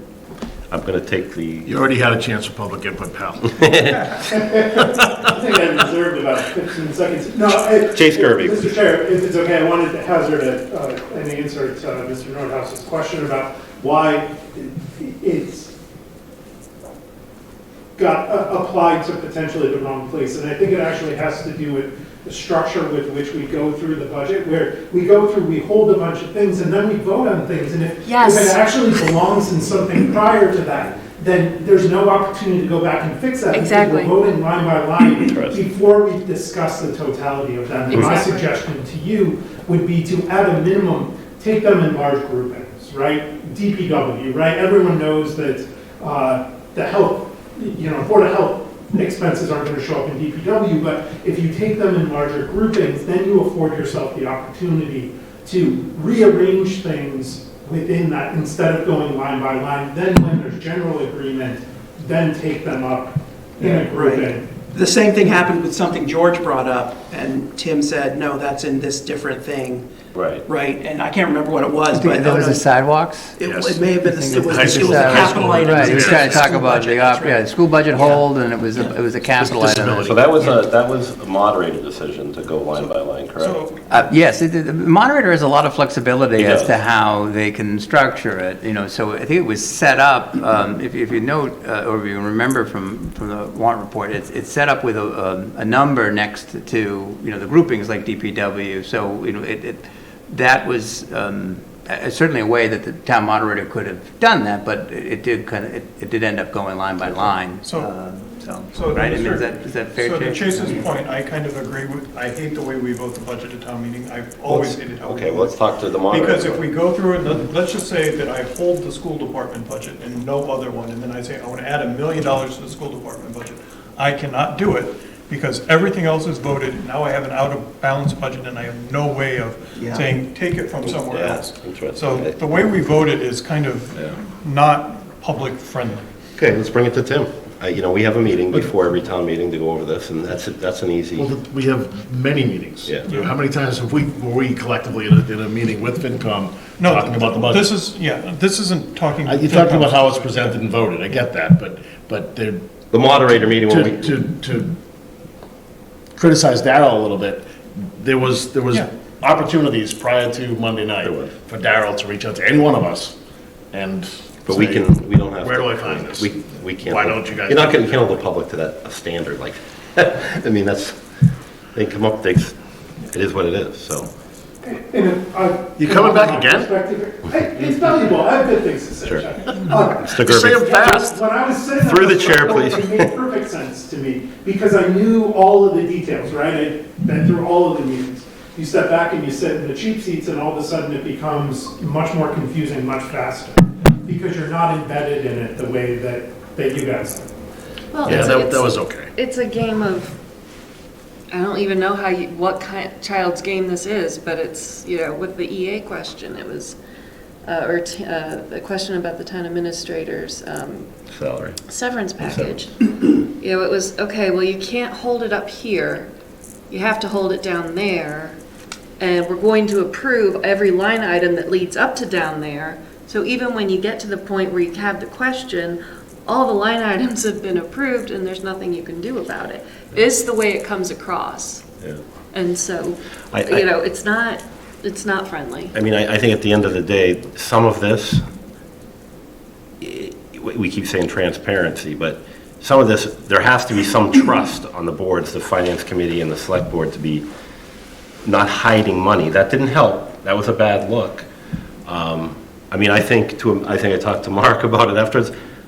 I wanted to grab the mic and say exactly, at least, how much time the salary was, maybe not a number, but we had to give X amount of months' salary per the contract to sever this. Well, yeah. Now, anyone can do the math here. That was a matter of public record. I still don't understand why that was held unless it's still under negotiation. I don't either, but when I see that, Because the executive session minutes have not been. But the contract is a matter of public So actually, record. can we, let's close the stipend. I think this is But- another valuable Okay. conversation. Sure, but- Let's finish off the stipend discussion and then let's. I think we and then had- let's talk Who's the about chair? You just can't give it up. I know, I can't. Can't give it up. Thank you. No, I think ending, I think it sounds like we're agreeing to the July 1st Okay, freeze all right. on this. So hold off on. With further Okay. discussion, maybe by. So I get 10-5. That's, Thought that was going to the back. I'm buying That's bags. fine, I think that's correct. No, Give from the coast. 6,000 purple And bags. if You're gonna it's, put orchard apples in there. There you go. So, if This it's is all okay coming with the together. board too, I think the point raised about the means by which the budget is discussed at town meeting, I think it's something, like, I'd like to at least have that conversation with the moderator, because one thing I'm hearing from everybody is a little frustration on how that's done. Agreed. So, thinking about what might be a more effective way so that the. And quicker, too. It'd actually be cheap faster. seats, feel like they know what they're getting to. I mean, that should be a reasonable goal for everybody in that case, so.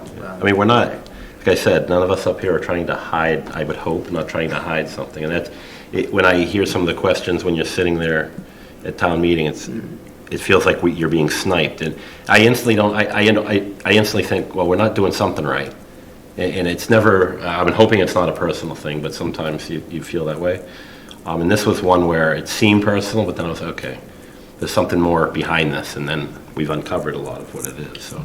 But let's talk about the severance.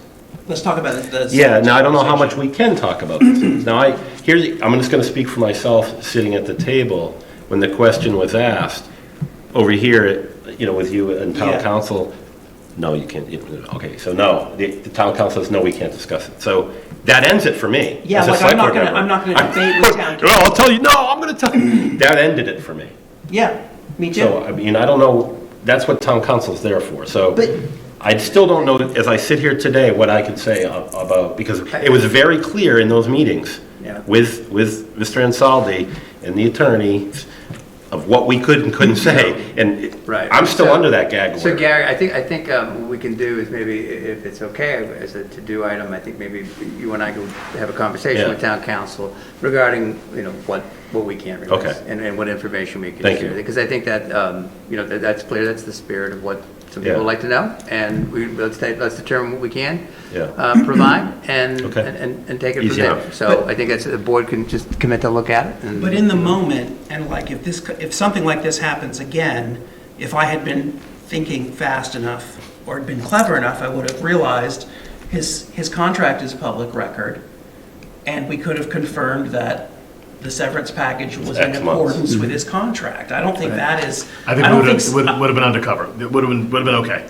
I don't think that would have been. And which line item? No matter, even if there was a reason not to get into the number itself, part of the question was, where is it reflected in the budget?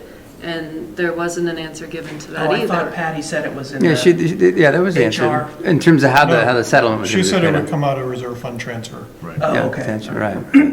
Right.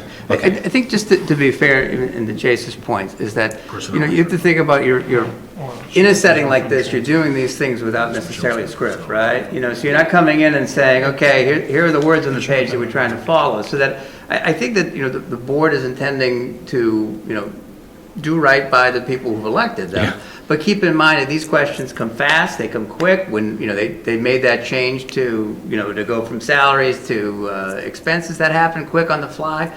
So I don't think it's necessarily the kind of thing you necessarily have to cast blame on any one party. You just have to recognize the endemic challenge of what happens when you have to, you're getting questions that are being asked of you that you may not necessarily have something on the tip of your tongue to answer. Yeah. But at the same time, I think it's to say, if the spirit of the board is to try to answer some of those questions, we can still do that. Yeah. It doesn't mean that if it isn't done immediately, then we can, we can have that conversation with town council and try to satisfy some of the questions that were asked. So I think going back to one of the things Matthew said at the very beginning when he was holding the one-on-one, the office hours, right?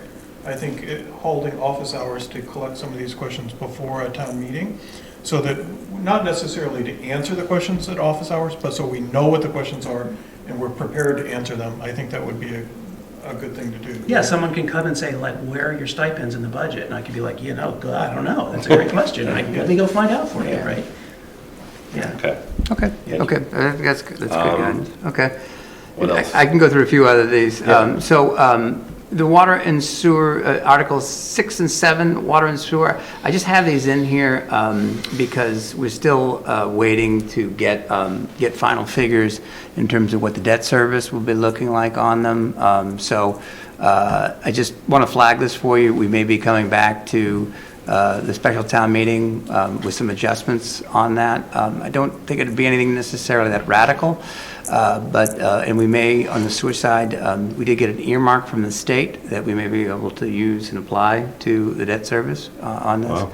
So, I just want to flag for you that if that does come back in the fall when we have better figures, please don't be surprised. Okay. On that one. 9, I think I mistakenly put that one in there, so I don't think we have to necessarily do anything on that front. Article 10, Indian Hill. Of course, we had an extensive conversation prior to the meeting about rehab and what the cost of that would be. So the sense that I got from the board, and I still have been kind of playing phone tag with our OPM and architect, but looking into being able to provide something potentially with a bid in hand at the fall town meeting might be a way to look at it. And I still have to figure out whether that bucket of money that we mentioned at the February 15th consolidation of capital money, whether or not that's sufficient to cover that, and for us to actually go out to bid, because we have to prepare documents, we have to prepare a scope of work and what have you. So at least, and so I want to report back to you on this. I just don't have enough information tonight, but at least the spirit, I think, of one of the things we talked about was me being able to come back to you with real bids in hand. I think, Chuck, that was something you had mentioned, and so maybe. No, good. I would like to be part of that. I just, if one of us is going to be. Yeah, so for Indian Hill, I think we need to turn the question around and say, let's say your budget's $1 million. What can you do, right? What are you leaving off, and tell us why you need to increase it. Rather, I think the budget was too open-ended, what was the presentation. And I think restricting the budget and say, let's just say it's $1 million, and you're going to say, well, that means we can't do the roof now, but we're going to have to do it in 3 years, and it's going to cost this, or we're not going to be able to do this, and it's going to cost. Approach it much more like you're on a very limited budget to begin with, and then add things on rather than the way it was approached. The problem is Mass General Law, Chapter 30B doesn't let us do that. Like in what regard? How not? So we have to swallow the bite. I mean, can we talk the number right now, what it came at? Yeah, It's sure. public. So $3.2 million. 3.25. 3.25, and we were expecting no more than $1 million. I think that. I think that was one of the problems, is that what we thought, without really based on, we had a sense about the scope of work. It's a swag. It's total swag. But and I can understand that, because I think that the idea is that based upon the scope of work, which hasn't changed, which is to tighten up the outside, to paint the exterior of the building, replace clapboards where needed, roof, and then inside, walls, painting, and then basically getting the building ready for occupancy. Right. That's, what they didn't, if you look at what they had in there, those were the components that they developed the scope for. It's, I think it speaks more to the inflationary state of where construction is these days. I stand by my comment. Anybody who's called to say, well, I just want to do a small renovation in my bathroom, and they get a price back, and there's stickers. No, I understand. I just think that it's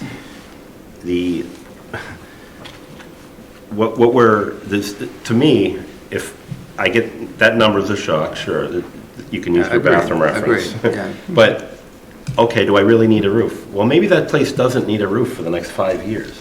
So why do we have to make that part of this scope? And I was trying to figure out, are you saying that Mass General Law makes us have to do it all at once? Well, no, if we're going to be asking for contractors to come in and give us price, we can't say, we have this much money, tell us. Oh, no. No, I'm saying, like, what is it, I want to get that building ready so that we can move in.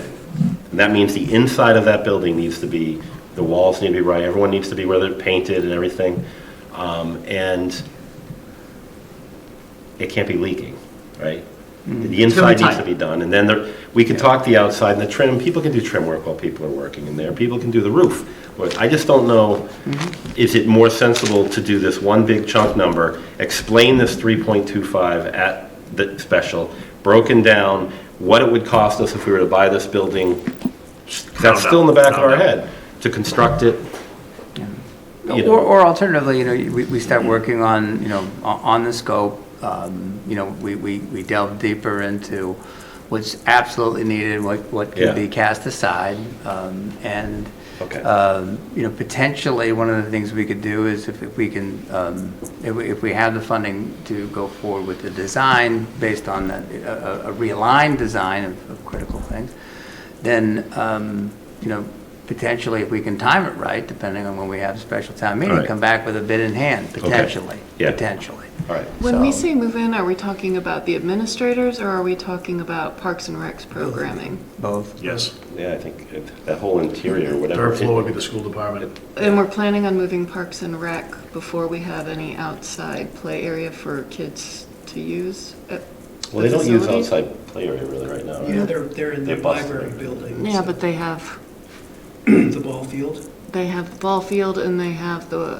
playground within walking distance. They use it a lot. Like Russell Street. Castle in the trees, they walk Castle in the together. trees. Castle in the trees. I don't have a good answer. I I mean, don't this, know, this, they have vans, I don't know, there is a They van. very, very crude swing set / playground in the woods No, I believe behind it. Indian Hill. Yeah. And this is all part Softball of field. future renovations, right? I don't think would be part of the initial plan. I don't think there was any talk of putting in playground No. at all. No. In the 3.2 million. No. Not at all. There was not. So if you're saying, do we want to see something on special? Yes. Okay. But So let me bring this back at another meeting. It's late tonight, Yeah. so I think we can come back, but I think, to come back with something more concrete for you, and, potentially involve it with the special as well, so. Relative to Indian Hill,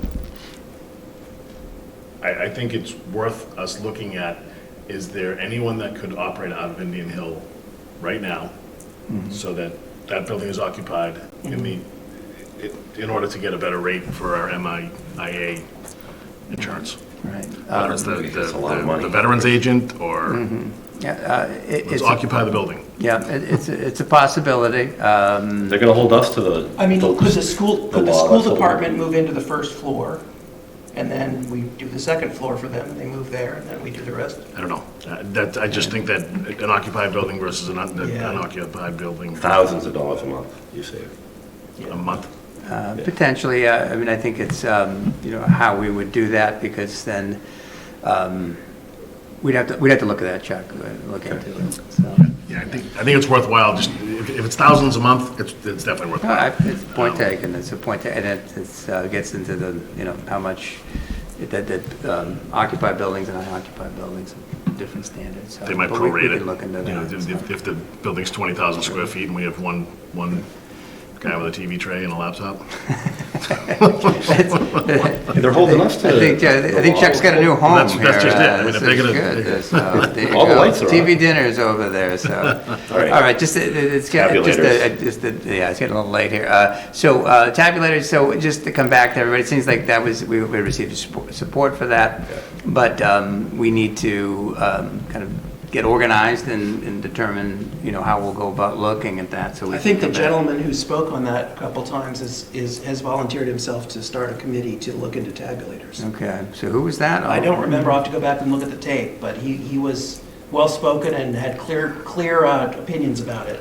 I was going to ask who the Good we. Well, let's just go to a neighboring town that does it. Yeah. Westford? Yeah, I think it's just more of the coming forward with the strategy, and, that's, this And doing should focus be- groups, that kind of thing, yeah. Right. So can I ask, when you said "we," do you mean your office or us? Well, I think it's a little bit, I think it has to be our office, probably a little bit of town clerk's office, in looking at this and determining who the board wants to look at this and come back to you. Yeah, so let's say if it's you, Diane, and a select board member, if meeting to start the ball rolling. Well, I mean, And Tim. is this something we can take off with Brian's, I mean, he's drinking from a fire. That's a hose. fair- Is this I mean, something- this honestly shouldn't be that, I mean, in terms of the But if technology's one of advanced us to the point. and Tim can reach out to Yeah. Westford or Acton or Wenham or Right, any and other I would think community. I would think that would be doable. I think, I don't mind being part of it. I think it's, I think it should be relatively low-hanging fruit Okay. for us. So, I would think, but I think we were talking about the town moderator, myself, the town clerk, Yeah. and maybe another select board Yeah. member who's I've heard Chuck volunteer. For Indian Hill. Indian. Yeah, I can do that, that's fine. All right, okay. Water Maybe infrastructure we get project. like some high school students that Right. are interested in select board meetings to volunteer. Just curious. Maybe. No, you have to do this, John. Yeah. And just the last two items, we had the water infrastructure project. That is time certain in that we're supposed to, by the end of the fiscal year, come up with an MOA. I think, so we still working on that and coming together. And then sewer system expansion, I know with Chuck and Matthew serving on that subcommittee. We did have a meeting today with MassWorks and trying to determine if we, how those funds might be allocated and who could use them. So that's just a flag for you. It's still, a work in progress on that front. So Although we did get a reservation, signed reservation. we did get a from Sal, yes, which is huge. Yes. So And at our last meeting with Chuck, I think there was a woman there named April, I believe. April Anderson. Who is a specialist in managing state infrastructure money projects. That's literally what she does. She wrote They got her from the MassWorks state. grant process. Yeah, and so Nick was saying that one of the problems that they have for cash flow is that it takes so long for MassWorks to actually reimburse. DEP. Oh, sorry, for DEP to reimburse their bills. And so they may, potentially run out of money in the first year. And Cash flow, and April said, oh, well, that's a solvable problem, which made me feel Let's much hope better. so, right, Steve? Let's hope so. we're still working on it. All right. So just a flag, but that's it for the town meeting. Minutes? So I don't know if anyone else had any. I would say otherwise Thanks, that, Steve. generally speaking, I think that the town meeting went very well. Again, that's why I wanted to make that effort tomorrow to have a meal with. Thank you for that. Them because they did a great job. The board certainly we're welcomed not the just stuff. talking the talk, walking the walk, and that's a big part of what you're doing. Thank you. Overall, I think it went pretty, and we had the opportunity to, kind of talk to our own internal staff and things we may have, what our thoughts were, and I think overall we were pleased with how it went. Good. A few quirks here and there, but overall, pretty good. Great. So. Busy little that's town. it. Yeah. So, just the minutes, I think. It's Okay. Look good to me. I had no corrections or. Motion, select board vote to approve the meeting minutes from April 24th, 2023. Second. Moved by Mark, seconded by Chuck. All those in favor? Aye. Thank you. Aye. Before we adjourn, meetings go much slower when there's two chairs. Fine! I said it'd be done by 10, it's 10:01. I will, Motion to adjourn? Second. motion to adjourn, moved by Mark, seconded by Chuck. All those in favor? Aye. Aye. Happy Mother's Day, Littleton. All right.